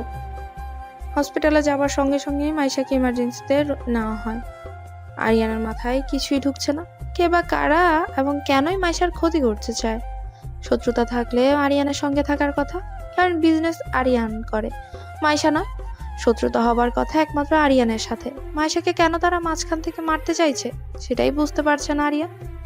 কিছুক্ষণ পর ডক্টর এসে আরিয়ানকে বলল, she is out of danger. Aryan একটা স্বস্তির নিঃশ্বাস ফেললো। আচ্ছা, আমি কি ওর সঙ্গে দেখা করতে পারি? ওনার এখনো জ্ঞান ফেরেনি। আসলে মনে হচ্ছে ওনাকে কেউ নেশা জাতীয় দ্রব্য খাইয়েছিল এবং নেশা জাতীয় কোনো কিছু ওনাকে নাকে মুখে চেপে ধরেছিল, তাই তার ঘোর কাটতে সময় লাগবে। ঘন্টাখানেক পরও ওনাকে বাসায় নিয়ে যেতে পারবেন। ডক্টরের কথা শুনে আরিয়ান যেন কিছুতেই হিসাব মেলাতে পারছে না। মাইশাকে কে নেশা জাতীয় কিছু খাওয়ালো, আর কেনই বা মাইশার নাকে মুখে নেশা জাতীয় কিছু চেপে ধরেছিল? কিছুক্ষণ পর রাফাত আর আলিয়া আসলো আরিয়ানের কাছে। রাফাতকে দেখেই আরিয়ান জিজ্ঞেস করলো, কিরে, লোকটাকে কি ধরতে পেরেছিলি? না রে, অনেক চেষ্টা করছিলাম কিন্তু ধরতে পারিনি। রাফাত আরিয়ানের কাঁধে হাত রেখে বলল। শোন, মাথা গরম করিস না। তারপর আরিয়ান হাতে একটা কাগজ দিয়ে বলল, এটা ধর, এটা ওই গাড়ির নাম্বার, আমি লিখে এনেছি। আরিয়ান একজনকে ফোন দিয়ে গাড়ির নাম্বারটা দিয়ে বলল খোঁজ নিতে। আলিয়া কিছুটা বিচলিত হয়ে আরিয়ানকে জিজ্ঞেস করলো, আচ্ছা ভাইয়া, এখন বল মাইশার কি অবস্থা? ও এখন আউট অফ ডেঞ্জার। ঘন্টাখানেক পর ডক্টর বাসায় নিয়ে যেতে বলেছে ওকে। ঘন্টাখানেক পর ওরা মাইশাকে বাসায় নিয়ে গেল, কিন্তু ওর নেশার ঘোর এখনো কাটেনি। কেমন যেন একটা ঢুলো ঢুলো অবস্থা ওর। বাড়িতে ঢোকার সঙ্গে সঙ্গেই মাইশার মামি মাইশাকে জড়িয়ে ধরে কেঁদে দিল। ওমা হঠাৎ করেই মাইশা ওর মামির হাত ধরে নাচা শুরু করলো। ওর মামি চোখ বড় বড় করে এই মাইশার দিকে তাকিয়ে আছে। মাইশার মামি ওর সাথে নাচছে না দেখে মাইশা ফ্লোরে বসে পড়ে হাত পা ছিটিয়ে কাঁদতে লাগলো। ঘরে সবার তো চোখ কপালে উঠে গেল মাইশার এই কাণ্ড দেখে। আলিয়া মাইশার কাছে গিয়ে মাইশাকে উঠানোর চেষ্টা করলো। হঠাৎ মাইশা আলিয়ার চুল টেনে বলতে লাগলো, আলিয়া, আমার সাথে নাচ না একটু, আমি নাচবো, দেখ আমি কত সুন্দর নাচ পারি। এই বলে মাইশা সবার সামনে উড়াধুরা নাচতে শুরু করলো। মাইশার এই কাণ্ড দেখে ওর মামা দ্রুত ওখান থেকে চলে গেল। ওর মামি আর আলিশা মাইশাকে শান্ত করার অনেক চেষ্টা করলো, কিন্তু পারলো না। শেষে আরিয়ান না সহ্য করতে না পেরে মাইশাকে জোরে একটা ধমক দিল। মাইশা বাচ্চা মানুষের মতো ভেবে করে কেঁদে দিল। আরিয়ান মাইশার হাত চেপে ধরে বলল, চল ঘরে চল।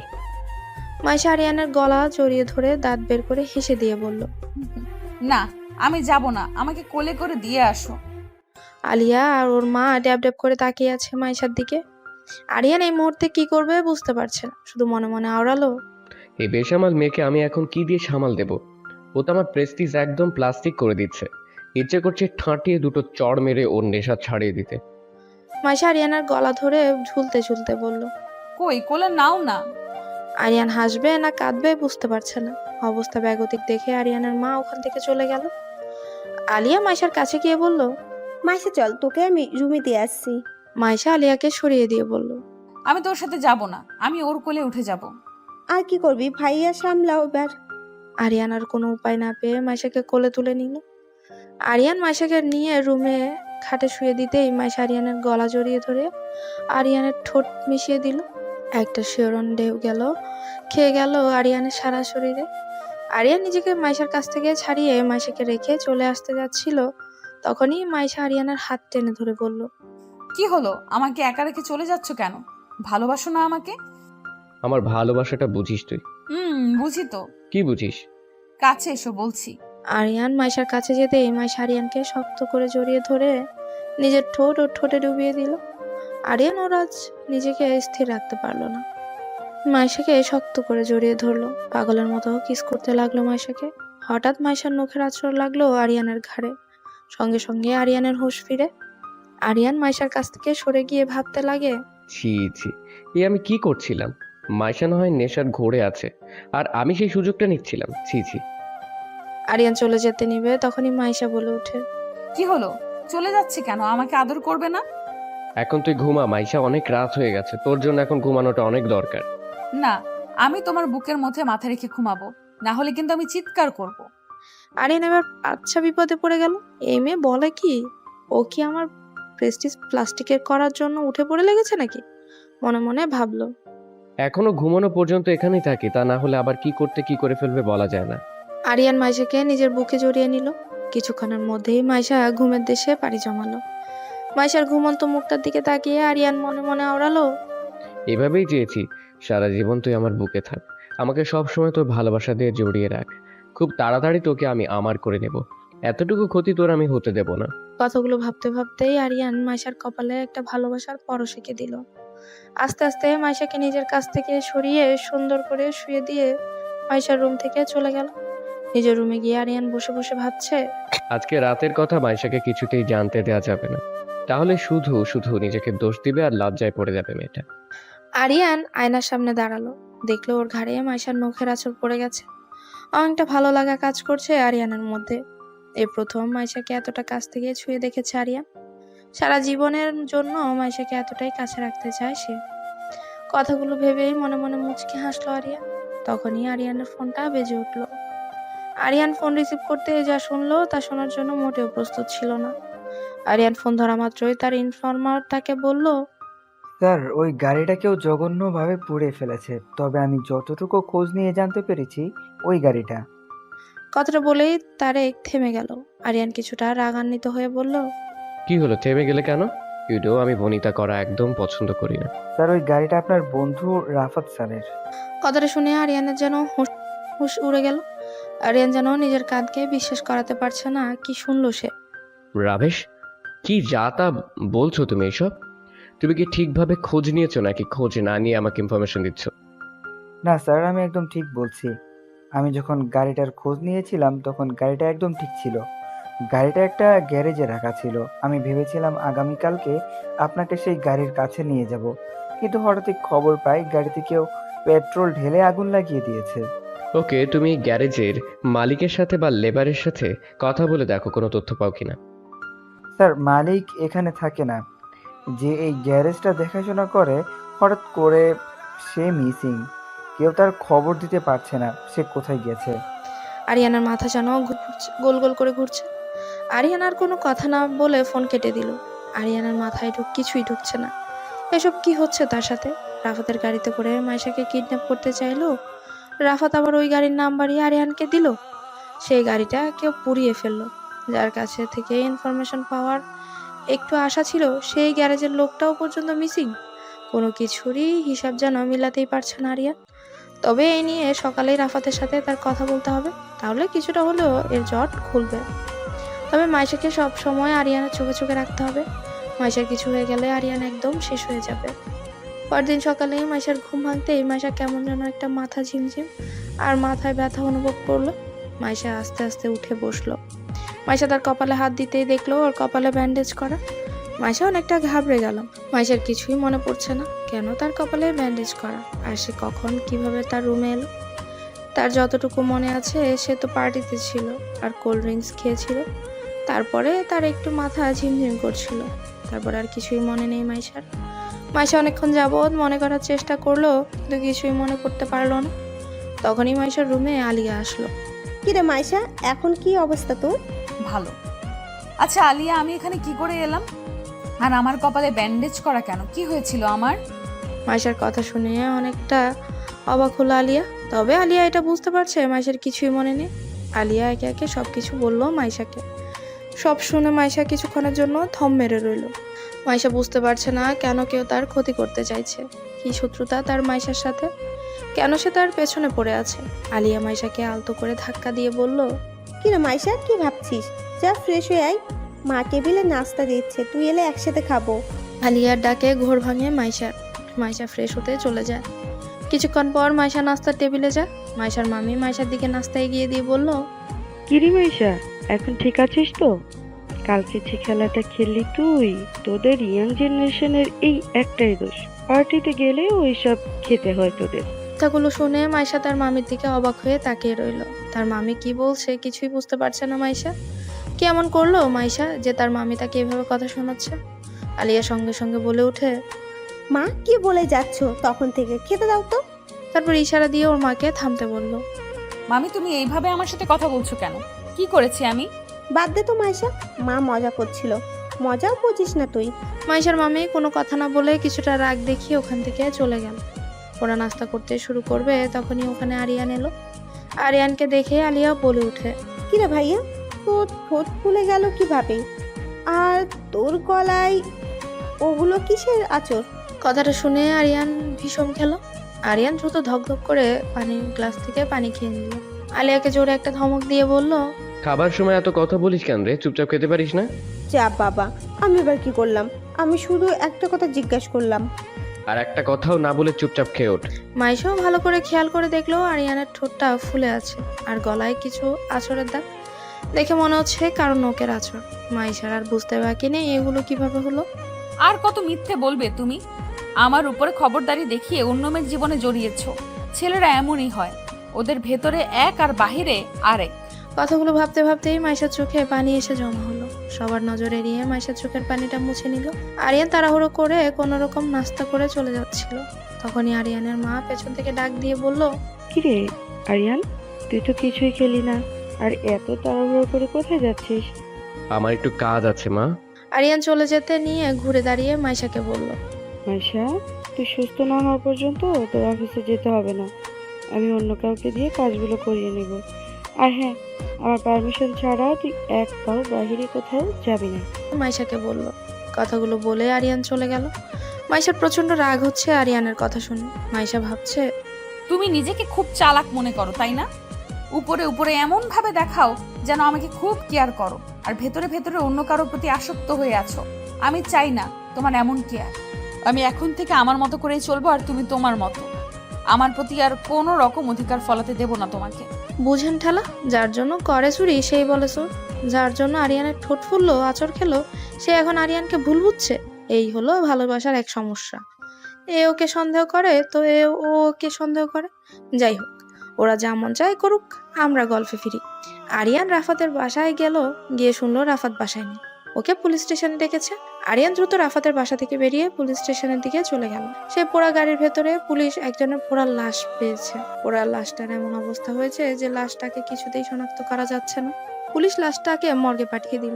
সমস্ত ফর্মালিটি শেষ করে যদি লাশের পরিবারের কোনো সন্ধান পাওয়া যায়, তাহলে লাশ তাদের কাছে হ্যান্ড ওভার করবে, আর না হয় দাফন সম্পূর্ণ করে ফেলবো।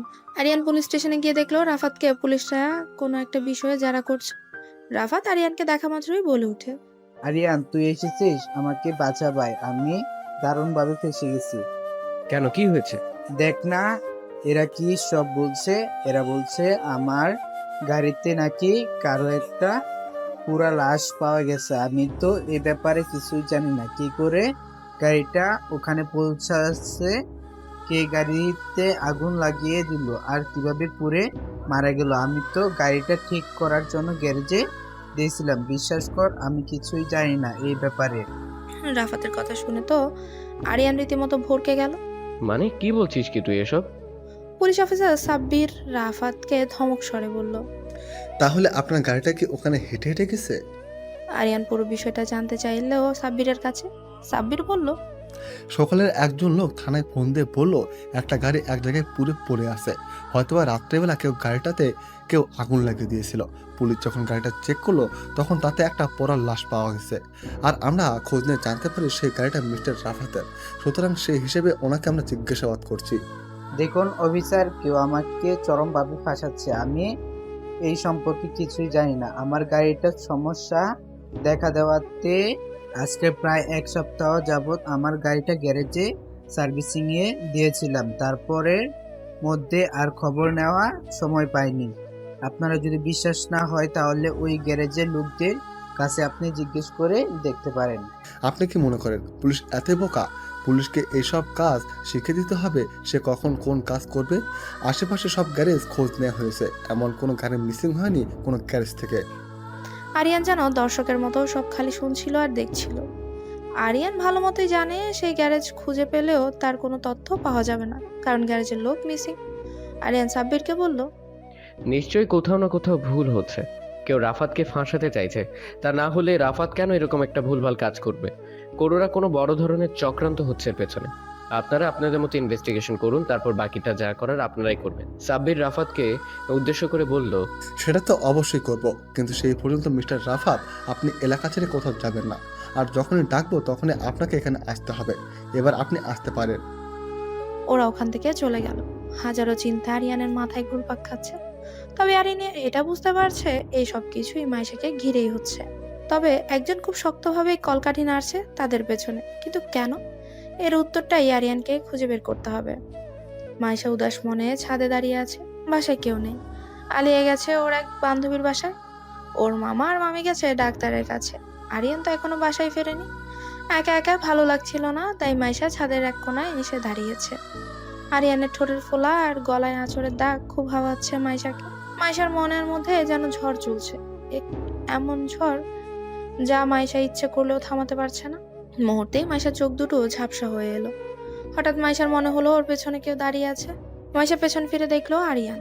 আরিয়ানকে দেখেই মাইশা ওখানে আর এক মুহূর্ত না দাঁড়িয়ে মুখ ঘুরিয়ে চলে যাচ্ছিল। তখনই আরিয়ান মাইশার হাত ধরে ওর হাতে জোরে একটা টান দিয়ে আরিয়ানের কাছে নিয়ে আসে। মাইশা আরিয়ানের বুকের উপর এসে পড়ল। আরিয়ান দেখলো মাইশার কপালে কিছু চুল এলোমেলো হয়ে সামনে এসে পড়েছে। আরিয়ান মাইশার কপালে আসা এলোমেলো চুলগুলো সরিয়ে দিয়ে বলল, কিরে এভাবে বুক ঘুরিয়ে কোথায় চলে যাচ্ছিস? মাইশার মোটেই ইচ্ছে করছিল না আরিয়ানের সাথে কথা বলতে। মাইশা আরিয়ানের কাছ থেকে নিজেকে ছাড়ানোর চেষ্টা করলো, কিন্তু পারলো না। আরিয়ান আরো শক্ত করে মাইশাকে চেপে ধরলো। ছাড়ো আমাকে, ছাড়ো বলছি। না, ছাড়বো না। গতকালকে রাত্রে তো ছাড়তেই চাচ্ছিলি না, আর এখন এমন করছিস কেন? মানে কি যাতা বলছো তুমি? কালকে রাতের কথা সব ভুলে গেলি? শোনো, গতকাল রাতে এমন কিছুই হয়নি যেটা আমাকে মনে রাখতে হবে। ও রিয়েলি? তাহলে তো তোকে একটু মনে করিয়েই দিতে হয় গতকাল রাতের কথা। মানে? আরিয়ান আর কোনো কথা না বলে সোজা মাইশার ঠোঁটে নিজের ঠোঁট ডুবিয়ে দিল। মাইশা ওর হাত দিয়ে আরিয়ানের পিঠে কিলঘুষি মারতে লাগলো। বেশ কিছুক্ষণ পর আরিয়ান মাইশাকে ছেড়ে দিল। মাইশা আরিয়ানকে ধাক্কা মেরে কিছুটা দূরে সরে গেল। খুব ঘৃণা হচ্ছে মাইশার আরিয়ানের প্রতি। কত মেয়ে লাগে আরিয়ানের জীবনে, এক মেয়েতে কি অতৃপ্তি ওর হয় না? কালকে তো খুব মজা নিয়ে একজনের সাথে রোমান্স করেছে, আর আজকে মাইশা। ছেলেরা মনে হয় এমনই হয়। আরিয়ান একটা ডেভিল মার্কা হাসি দিয়ে বলল, কিরে এবার কিছু মনে পড়েছে? মাইশা নিজের রাগটাকে কিছুতেই কন্ট্রোল করতে পারে না, কিছুটা কন্ট্রোল করে। তাই মাইশা কিছুটা চেঁচিয়ে আরিয়ানকে বলল, নেক্সট টাইম কখনো আমাকে টাচ করার চিন্তাও করবে না, কারণ আমি চাই না আমাকে এমন একজন টাচ করুক যার জীবনে আরো অনেক মেয়ে আছে। আর শোনো, আমার না কোনো কিছু মনে করার দরকার নেই। মাইশার কথা শুনে আরিয়ানের খুব রাগ হচ্ছে। কি বলছে এসব মাইশা? আরিয়ান আজ পর্যন্ত মাইশা ছাড়া কোনো মেয়ের দিকে তাকায়নি পর্যন্ত, টাচ করা তো দূরের কথা। আরিয়ান মাইশাকে একটা ধমক দিয়ে বলল, হোয়াট ইজ দিস মাইশা? এইসব আলতু ফালতু কথা বন্ধ করো। কে? ও আচ্ছা, তুমি করতে পারবে আর আমি বললে সেটা আলতু ফালতু হয়ে গেল? আরিয়ান সঙ্গে সঙ্গে মাইশার কাছে গিয়ে মাইশাকে দেয়ালের সাথে চেপে ধরে বলল, নিষেধ করেছি না কোনো রকম আলতু ফালতু কথা না বলতে? এই আরিয়ান চৌধুরী এমন কোনো কাজ করেনি যার জন্য তুই আমার দিকে আঙ্গুল তুলবি। আমাকে ছাড়ো বলছি না, তোমার সাথে কথা বলার কোনো ইচ্ছে নেই আমার। তাহলে কার সাথে কথা বলার ইচ্ছে আছে? ওই রিয়াদের সাথে? যার সাথেই থাকুক না কেন, অন্তত পক্ষে তোমার সাথে নেই। চুপ, একদম চুপ। তোর সমস্ত কথা শুধুমাত্র আমার সাথে, এই আরিয়ান চৌধুরীর সাথে। আমার সাথে ছাড়া দ্বিতীয় কোনো ছেলের সাথে তোর কোনো কথা থাকতে পারে না। কথাটা মাথায় ঢুকিয়ে নে। কথাগুলো বলে আরিয়ান কিছুটা রাগ দেখিয়ে ওখান থেকে হনহন করে চলে গেল। মাইশা কিছুটা তাচ্ছিল্য স্বরে বলল, যার জীবন এক নারীতে পরিপূর্ণ হয় না, আমি চাই না তার ছায়াটাও আমার জীবনে পড়ুক। মাইশা কথাগুলো বলছিল ঠিকই, কিন্তু কেন যেন ওর ভেতরটা দুমড়ে মুচড়ে শেষ হয়ে যাচ্ছিল। কেন যেন আরিয়ানের ঠোঁটের ফোলা আর গলার আঁচড়ের দাগ চোখের সামনে থেকে কিছুতেই সরাতে পারছিল না মাইশা। কিছুটা চোখের পানি গড়িয়ে পড়লো মাইশার চোখের পানিটা মুছে নিয়ে ছাদের রেলিং ধরে আকাশের দিকে তাকিয়ে ভাবছে, আকাশের রং আর মানুষের মন দুটোই এক, পরিবর্তন হতে বিশ্বময় লাগে না। তখনই মাইশার অনুভব হলো আবার কেউ ওর পেছনে এসে দাঁড়িয়েছে। মাইশা একরাশ বিরক্তি নিয়ে বলে উঠে, প্লিজ তুমি এখান থেকে চলে যাও, তোমার সাথে কথা বলার কোনো রকম ইচ্ছে নেই আমার। হঠাৎ কেউ পেছন থেকে কিছু একটা দিয়ে মাইশার গলা পেঁচিয়ে ধরলো। মাইশা নিজের গলায় হাত দিয়ে সেটাকে ছোটানোর অনেক চেষ্টা করলো, কিন্তু পারলো না। মাইশার একদম কাশি উঠে গেল। মাইশার শরীরটা যেন অনিস্তেজ হয়ে আসছে। মাইশা বুঝতে পারছে আর একটু সময় এভাবে থাকলে তার প্রাণ পাখিটা উড়ে যাবে, তাই তাকে বাঁচানোর জন্য লড়াই করতে হবে। মাইশা তার নখ দিয়ে সজোরে লোকটার দু হাতে খামচি বসিয়ে দিল। মাইশা লোকের আঁচড় লাগাতে সঙ্গে সঙ্গে লোকটা মাইশাকে ছেড়ে দিল। মাইশা সুযোগ বুঝে লোকটাকে একটা ধাক্কা দিয়ে ওর হাতের কাছে থাকা একটা ইটের টুকরো লোকটার দিকে ছুঁড়ে মারলো। কোনো রকমে দৌড়ে ছাদ থেকে বেরিয়ে ছাদের দরজা আটকাতে যাবে, তখনই লোকটা মাইশার হাত চেপে ধরলো। মাইশা ছাদের দরজা দিয়ে লোকটার হাত চেপে ধরলো। উপায় না পেয়ে লোকটা মাইশার হাত ছেড়ে দিল। মাইশা ছাদের দরজার ছিটকিনি লাগিয়ে দ্রুত নিচে নেমে গেল। নিচে যেতেই ভয়ে মাইশা জোরে একটা চিৎকার দিয়ে উঠলো। তখনই কেউ মাইশাকে ধরে ফেললো। মাইশা তার বুকের উপর হেলে পড়লো। ভয় পেয়ে মাইশা জ্ঞান হারিয়ে ফেলেছে। সে বারবার মাইশার গালে আলতো করে হাত দিয়ে মাইশাকে ডাকছে, কিন্তু মাইশা কোনো রেসপন্স করছে না। আর তখনই আরিয়ান চিৎকার দিয়ে ওর কাছে এসে ওর কলার ধরে বলে উঠে, how dare you bloody idiot! তুই মাইশাকে ধরার সাহস পাস কি করে? সে ছিল রিয়াদ। রিয়াদ মাইশাকে এভাবে ধরে রেখেছে দেখে তো আরিয়ানের মাথায় পরে আগুন চড়ে গেল। রিয়াদ ওকে কিছু বলতে চাইলো, কিন্তু আরিয়ান কোনো কিছুই না শুনেই নিজেকে সংযত করে রাখতে না পেরে ওকে ঠাস করে একটা থাপ্পড় মারলো। মাইশাকে ওর কাছ থেকে নিজের কাছে এনে বলল, রাস্কেল, তোর এত বড় সাহস কি করে হয় মাইশার গায়ে হাত দিস?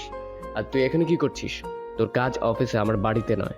প্লিজ স্যার, আমার কথাটা ঠিক একবার শুনুন। Shut up rascal, get out from here.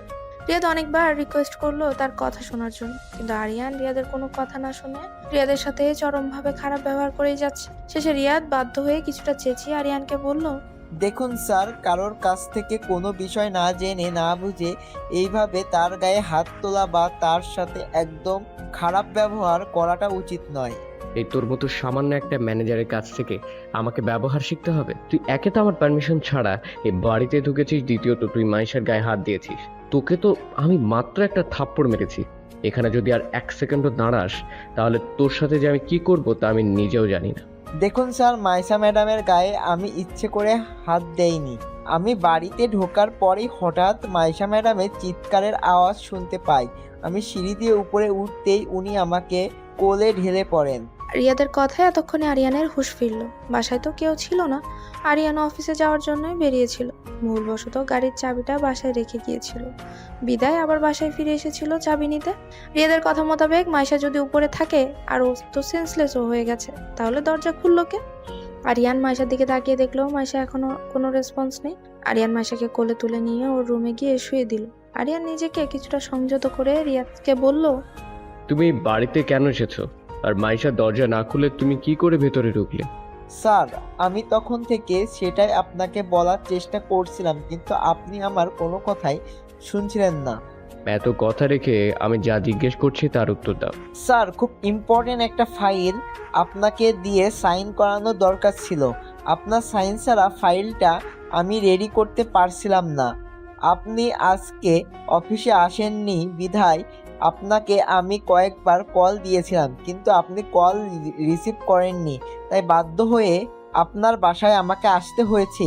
কিন্তু বাসায় আসার সঙ্গে সঙ্গে দেখলাম আপনার বাসার দরজাটা খোলা। ভিতরে ঢুকতে হঠাৎ মাইশা ম্যাডামের চিৎকারের আওয়াজ শুনতে পাই। আমি উপরে যেতেই উনি সেন্সলেস হয়ে আমার উপর ঢলে পড়ে, আর তখনই আপনি চলে আসেন। আরিয়ান বিড়বিড় করে বলল, ও শিট, ড্যাম ইট, এত বড় একটা ভুল আমি কি করে করলাম? রাগের মাথায় বাসার দরজা ঠিক মতো না লাগেই আমি চলে গিয়েছিলাম। সেই সুযোগে কেউ বাসায় ঢুকে মাইশার উপরে আক্রমণ করেছে। আরিয়ান রিয়াদের হাত থেকে ফাইলটা নিয়ে সাইন করে দিয়ে রিয়াদকে চলে যেতে বলল। রিয়াদ চলে যেতে নিয়ে আবার ঘুরে দাঁড়িয়ে আরিয়ানকে বলল, স্যার, একটা কথা বলি। আমি জানি না এমন কি হয়েছিল যে মাইশা ম্যাডাম এইভাবে চিৎকার দিয়ে উঠেছিল। আর কেউ কি বাড়ির ভিতরে ঢুকেছিল কি না সেটাও জানি না। যদি কেউ ঢুকেই থাকে তাহলে দারোয়ানের চোখে এড়িয়ে সে কি করে ঢুকলো?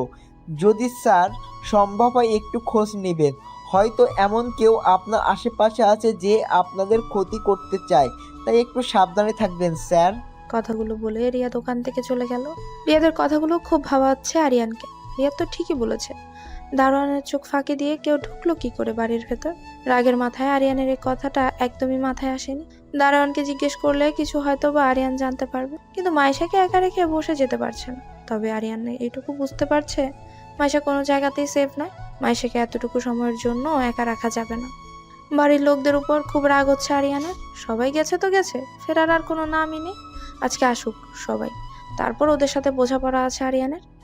ঠিক কি হয়েছিল মাইশার সাথে, মাইশার জ্ঞান না ফেরা পর্যন্ত কিছুই বুঝতে পারছে না আরিয়ান। পুলিশ অফিসার সাব্বির সে পোড়া লাশটার ইনভেস্টিগেশন করতে করতে জানতে পারে থানা 2 দিন আগে একটা গ্যারেজ থেকে একজন লোক মিসিং হয়ে যাওয়ার জিডি করা হয়েছিল তার পরিবার থেকে একজনকে লাশ শনাক্ত করার জন্য মর্গে নিয়ে যাওয়া হয়।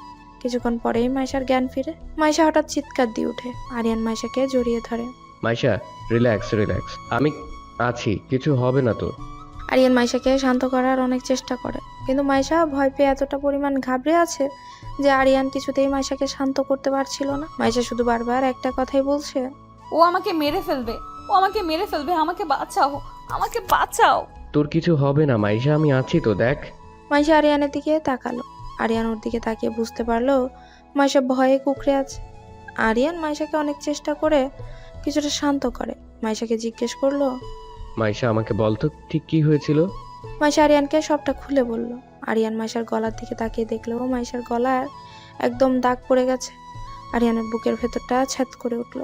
মানুষ কতটা নৃশংস হলে এভাবে কারো গলা পেঁচিয়ে ধরতে পারে। আরিয়ান বুঝতে পারছিল মাইশার গলায় ওই লোকটা শক্ত দড়ি জাতীয় কিছু দিয়ে খুব জোরে চেপে ধরেছিল। মাইশা এখনো ভয়ে কেঁদেই যাচ্ছে। আরিয়ান মাইশার চোখের পানি মুছে দিয়ে ওর কপালে একটা ভালোবাসার পরশ এঁকে দিয়ে মাইশার দুহাত ধরে বলল, কাঁদিস না প্লিজ। আবার মাছরাঙা পাখিটা কাঁদলে যে আমার খুব কষ্ট হয়, বুঝিস না? আরিয়ানের কথা শুনে মাইশা আরিয়ানের দিকে তাকালো। কিছু মুহূর্তের জন্য মাইশার মনে হলো সে কি কোনো কারণে আরিয়ানকে ভুল বুঝেছে। আরিয়ানের চোখে মাইশার জন্য সত্যিকারের উদ্বিগ্নতা দেখতে পাচ্ছে মাইশা। তবে কি কোনো একটা ভুল বোঝাবুঝি হচ্ছে ওদের মাঝে?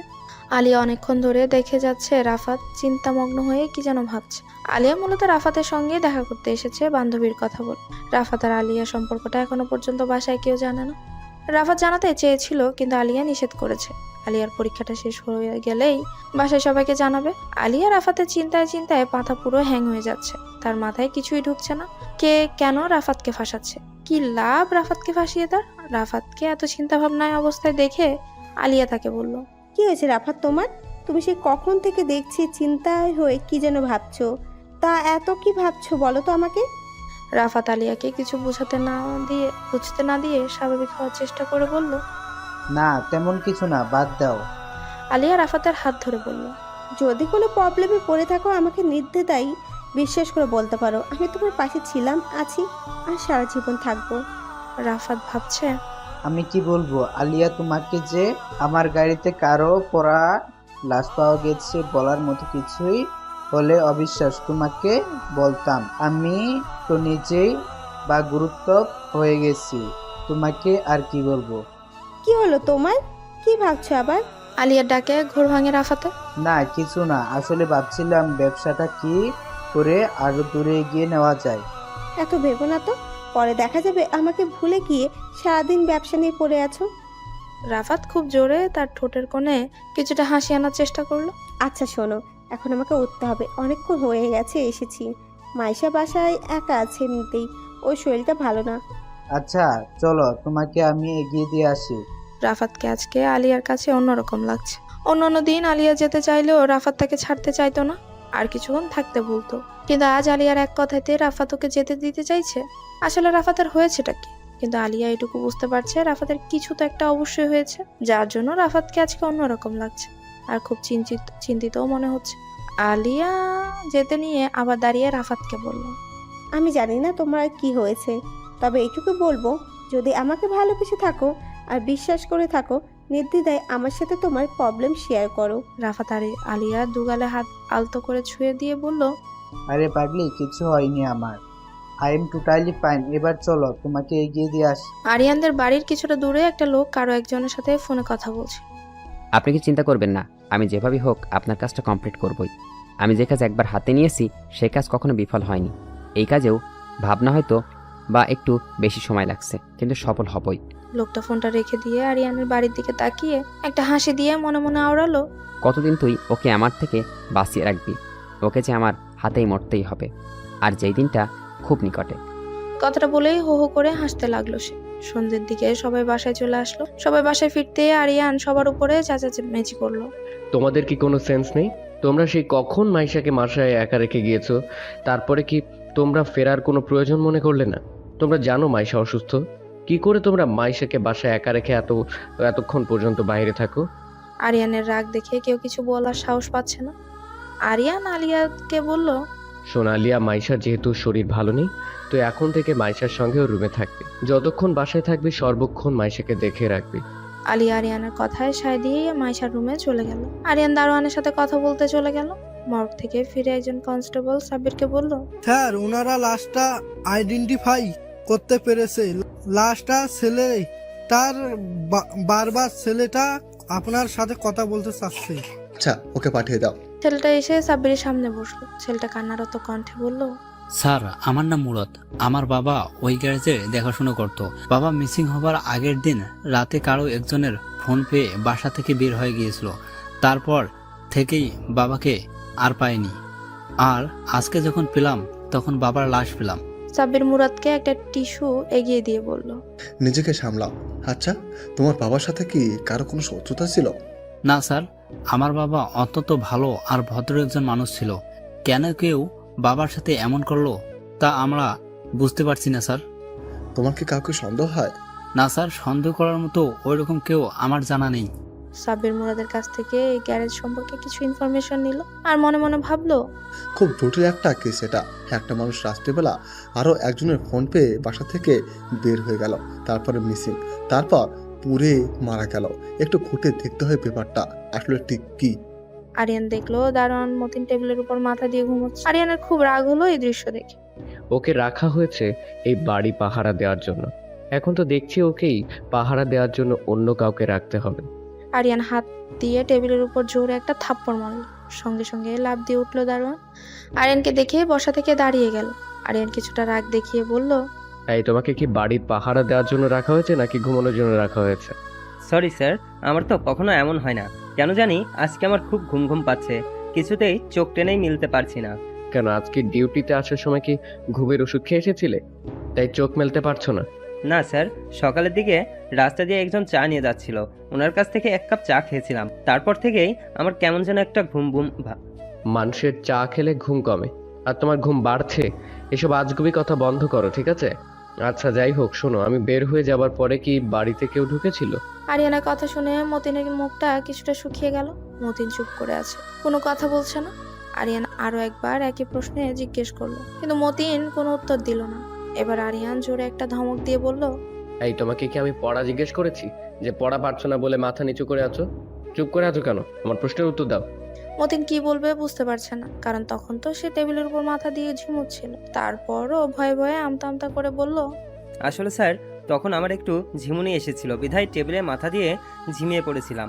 স্টুপিড কোথাকার, এবার তোমার চাকরিটা আমি ঝিমিয়ে দিই। মতিন আরিয়ানের হাতে পায়ে ধরে বলতে লাগলো, না স্যার, প্লিজ স্যার, এই কাজটা করবেন না স্যার, তাহলে আমার বউ ছেলে মেয়ে না খেয়ে মরে যাবে স্যার, আর কখনো এমন হবে না স্যার। হঠাৎ করে আরিয়ানের চোখ গেল গেটের দিকে। আরিয়ান দেখলো গেটটা কোনো রকম লাগানো, গেটে কোনো তালা নেই। সঙ্গে সঙ্গে আরিয়ান মতিনকে একটা ধমক দিয়ে বলল, কোনো একটা কাজ তোমাকে দিয়ে ঠিক মতো হয় না। গেটের তালা মারোনি কেন? এই মুহূর্তে গেটের তালা মারো। আরিয়ানের কথা শুনে রীতিমতো ঘাবড়ে গেল মতিন। আসলে তালা যে কোথায় সে নিজেও জানে না। মতিন একটা ঢোক গিলে ঠোঁটটা একটু ভিজিয়ে কাঁপা কাঁপা গলায় বলল, স্যার, আসলে আমি যখন চা খাবার জন্য গেট খুলছিলাম, তারপর থেকে আমি আর গেটের তালা খুঁজে পাচ্ছি না। দারোয়ানের কথা শুনে প্রচন্ড রাগ হচ্ছে আরিয়ানের। আরিয়ান জোরে একটা ঝাড়ি মেরে দারোয়ানকে বলল, তুমি আসলে একটা ছাগল। তাই তোমার ডিউটির নমুনা গেটের তালা কোথায় আছে তা পর্যন্ত তুমি জানো না। কাল থেকে তোমার আর ডিউটি করতে হবে না, আমি নতুন দারোয়ান রেখে নিচ্ছি। মতিন আরিয়ানের হাতে পায়ে ধরে কান্নাকাটি শুরু করলো। শেষে আরিয়ান তাকে লাস্ট ওয়ার্নিং দিয়ে এবং নতুন তালা কেনার জন্য টাকা দিয়ে ওখান থেকে চলে গেল। আরিয়ান চলে যেতেই মতিন নিজে নিজে দুগালে দুটো থাপ্পড় মেরে বলতে লাগলো, তুই আসলে একটা ভেড়া, তুই আসলে একটা ছাগল। কেউ তোকে চা খেয়ে গাধা বানিয়ে ভিতরে ঢুকে গেল, আর তুই দারুণ হয়ে কিছু বুঝতেই পারলি না। না না, এখন থেকে ঠিকমতো ডিউটি করতে হবে, তা না হলে কপালে খুব দুঃখ আছে আমার। দেখতে দেখতে প্রায় 2 দিন কেটে গেল। মাইশা এখন অনেকটা সুস্থ আর স্বাভাবিক, তাই আজ মাইশা আবার অফিসে জয়েন করবে। মাইশা অফিস ঢুকতেই দেখলো সবাই কেমন জানো তাকাচ্ছে মাইশার দিকে। মাইশা এই সবে কোনো গুরুত্ব না দিয়ে নিজের কেবিনে ঢুকতে যাবে, তখনই শুনতে পেলো কেউ ওকে নিয়ে কিছু কানাঘুষা করছিল। সেই দিনের পার্টির বিষয় নিয়ে সবাই মাইশাকে দোষারোপ করছে। মাইশা কোনো কথা কানে না নিয়ে নিজের কাজে মন দিল। মাইশা নিজের কেবিনে কাজ করছিল, তখনই পিয়ন এসে বলল, ম্যাডাম স্যার আপনাকে ডাকছে। ছেড়ে এমনিতেই মন মানসিকতা ভালো নেই, তার উপরে আরিয়ান ডাকছে শুনে তার আরো বিরক্ত লাগে।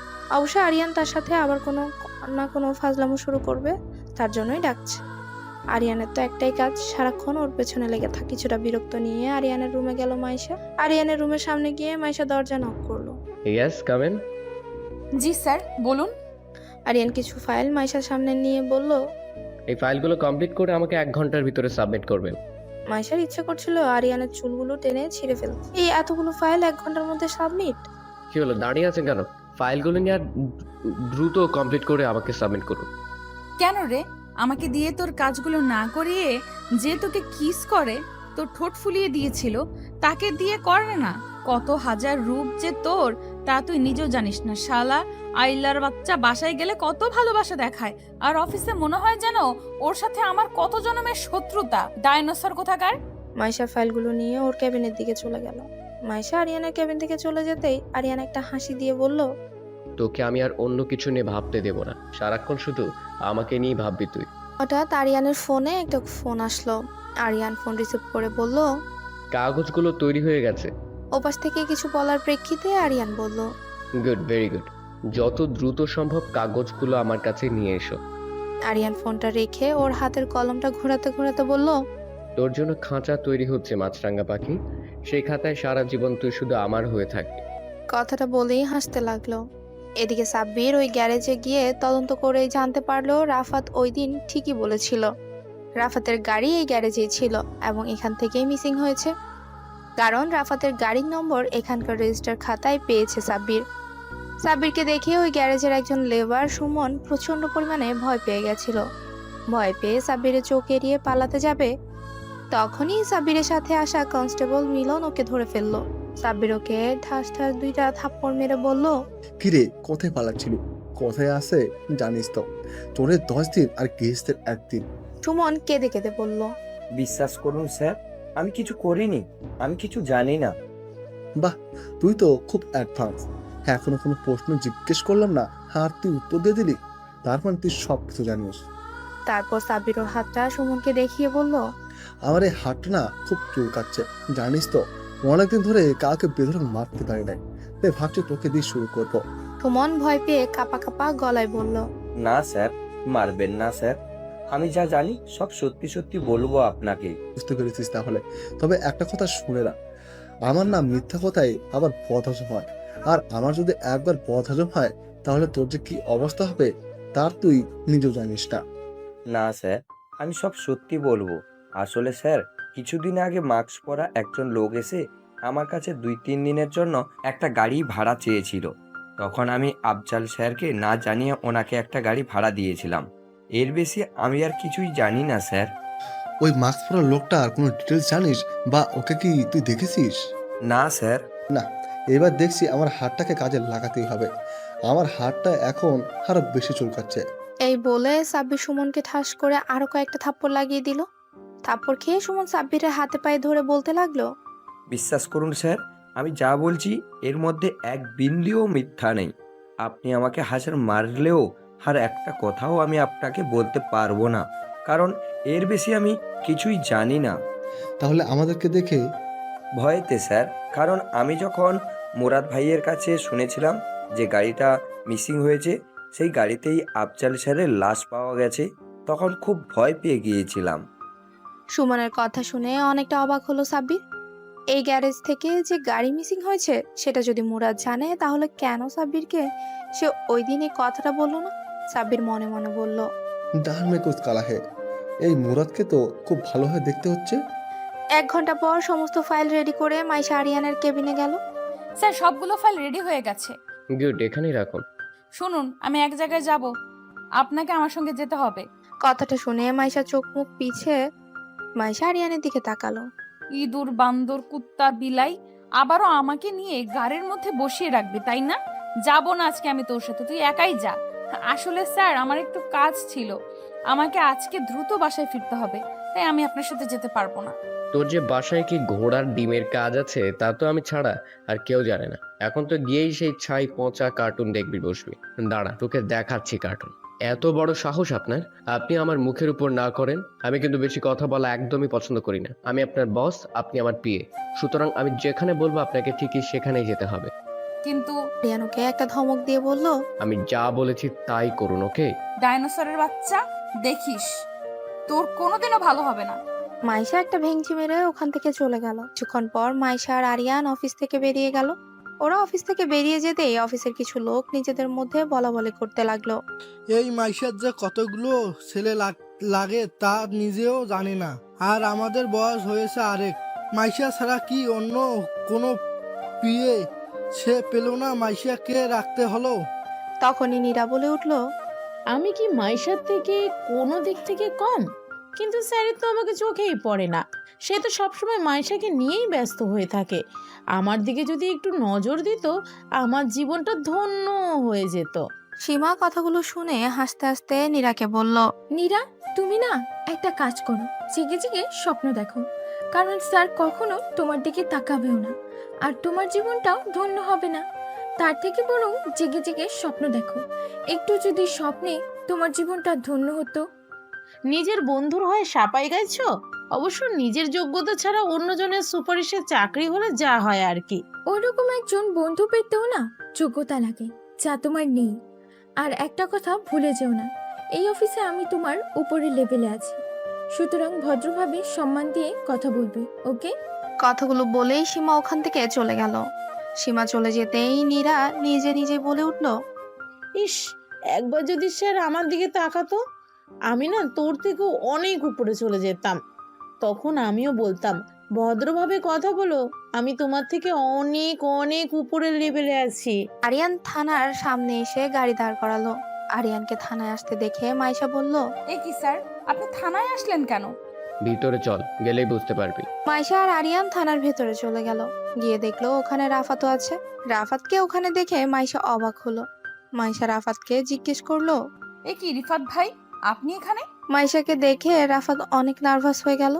রাফাত ভাবছে, এ কি মাইশা এখানে কেন? মাইশা যদি কিছু জানতে পারে তাহলে তো কথাটা আলিয়ার কাছে চলে যাবে, আর আলিয়া জানতে পারলে আমাকে অনেক ভুল বুঝবে। কি হবে এখন? রাফাত নিজেকে কিছুটা স্বাভাবিক করে বলল, না মাইশা, একটু কাজ ছিল তো তাই আসলাম আর কি। মাইশাকে দেখে সাব্বিরের কেন যেন খুব চেনা লাগলো, কিন্তু কিছুতে মনে করতে পারছে না সাব্বির। আরিয়ান সাব্বিরকে মাইশার সঙ্গে ঘটে যাওয়া এতদিনের সমস্ত ঘটনা বলল। সব শুনে সাব্বির বলল, আপনার কাছ থেকে সব শুনে আমি এতটুকু বুঝলাম, ওই গাড়িটা মিসিং হওয়া, ওই লোকটার বেশি হাওয়া, গাড়ি পুড়ে যাওয়া, গাড়িতে পোড়া লাশ পাওয়া, আর মাইশার সঙ্গে ঘটে যাওয়া সমস্ত ঘটনা আমার মনে হচ্ছে কোনো না কোনো দিক থেকে একই সুতে গাঁথা।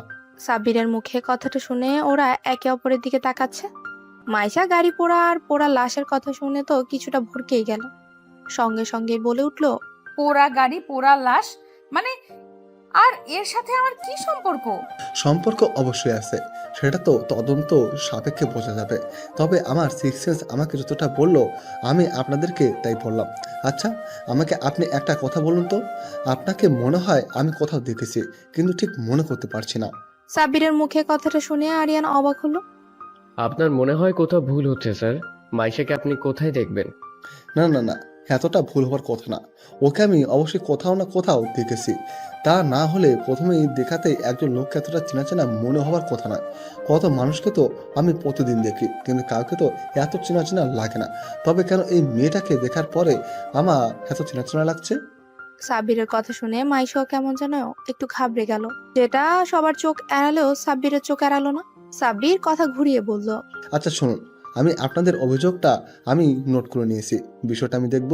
না থেকে ওরা সবাই বেরিয়ে গেল, কিন্তু আরিয়ানের মাথায় একটা কথাই ঘুরছে, মাইশাকে সাব্বির কি করেছে না। ওরা চলে যেতেই সাব্বির একজনকে ডেকে বলল পুরাতন কিছু ফাইল ওকে দিয়ে যেতে। কিছুক্ষণ পর একজন এসে সাব্বিরকে কিছু পুরাতন ফাইল দিয়ে গেল।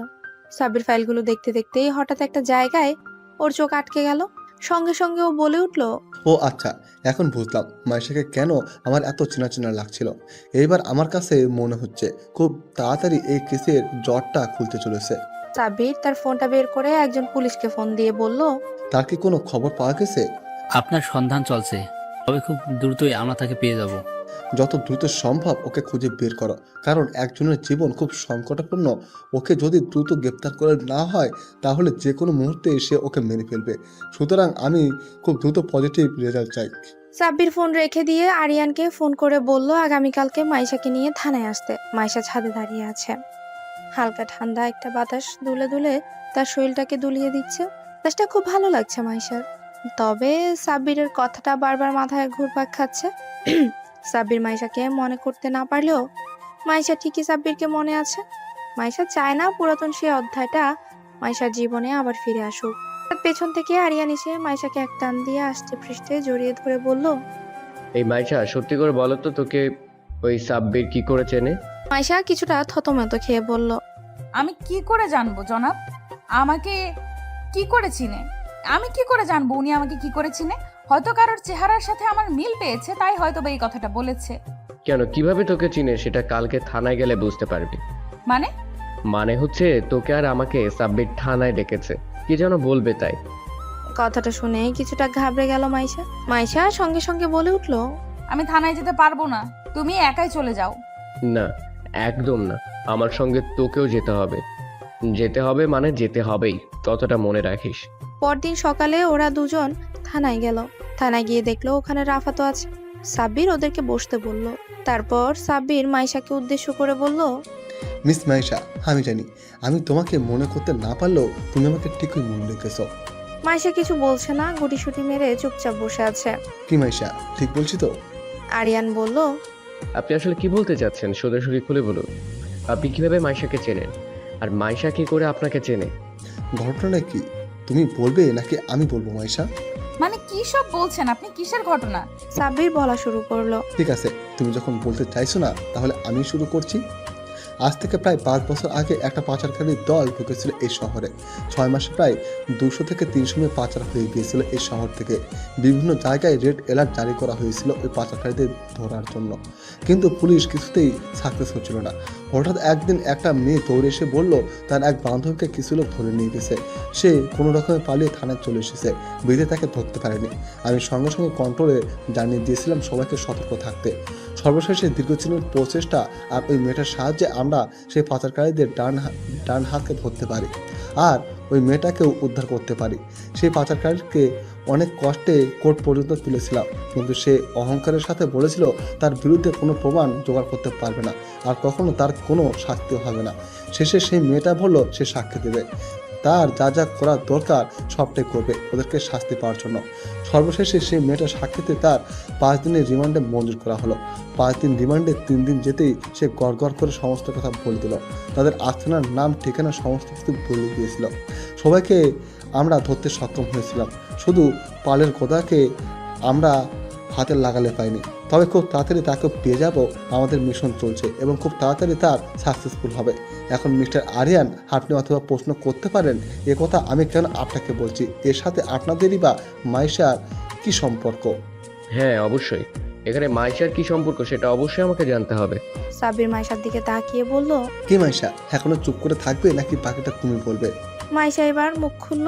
হ্যাঁ, সেই মেয়েটা আমিই ছিলাম। আমি সাক্ষী দিয়েছিলাম ওদের বিরুদ্ধে, আর আমার সাক্ষীতেই ওরা ধরা পড়েছিল আর ওদের শাস্তি হয়েছিল। তুমি তখন স্কলারশিপ পেয়ে বাহিরে গিয়েছিলে, তাই তুমি কিছুই জানো না। আমি মামা আর মামিকে নিষেধ করেছিলাম এই ব্যাপারে তোমাকে জানাতে, তাই তারা আজও পর্যন্ত তোমাকে এই ব্যাপারে কিছুই জানায়নি। কথাগুলো শুনে আরিয়ান আর রাফাত ড্যাব করে তাকিয়ে আছে মাইশার দিকে। মাইশা এত কিছু করেছে অথচ আরিয়ানের কিছুই জানে না। সাব্বির আবার বলা শুরু করলো, এবার মূল কথায় আসা যাক। আমি এতদিন কেসটাকে নিয়ে অন্ধকারে হাত দিয়ে মরছিলাম। যখনই মায়েশাকে দেখি এবং কিছু ফাইল আমি ঘাটাঘাটি করি, তখনই আমার কাছে সম্পূর্ণ ক্লিয়ার হয়ে গেল কেন কেউ মায়েশাকে আক্রমণ করেছে, মারার চেষ্টা করেছে, আর ওই গাড়িটাকে পড়া থেকে শুরু করে গাড়িতে পড়া লাশ এই সব কিছু কেন হচ্ছে। এর কারণ হচ্ছে মাইশা, কারণ মাইশার সাক্ষীতে ওদের শাস্তি হয়েছে। পাচারকারী দলের প্রধানের ব্যবসা নষ্ট হয়ে গেছে, তাই সে একজনকে হায়ার করেছে মাইশাকে মেরে ফেলার জন্য, বলতে পারেন রিভেঞ্জ। রাফাত সাব্বিরকে জিজ্ঞেস করলো, এখানে আমাকে ফাঁসানোর কারণ কি?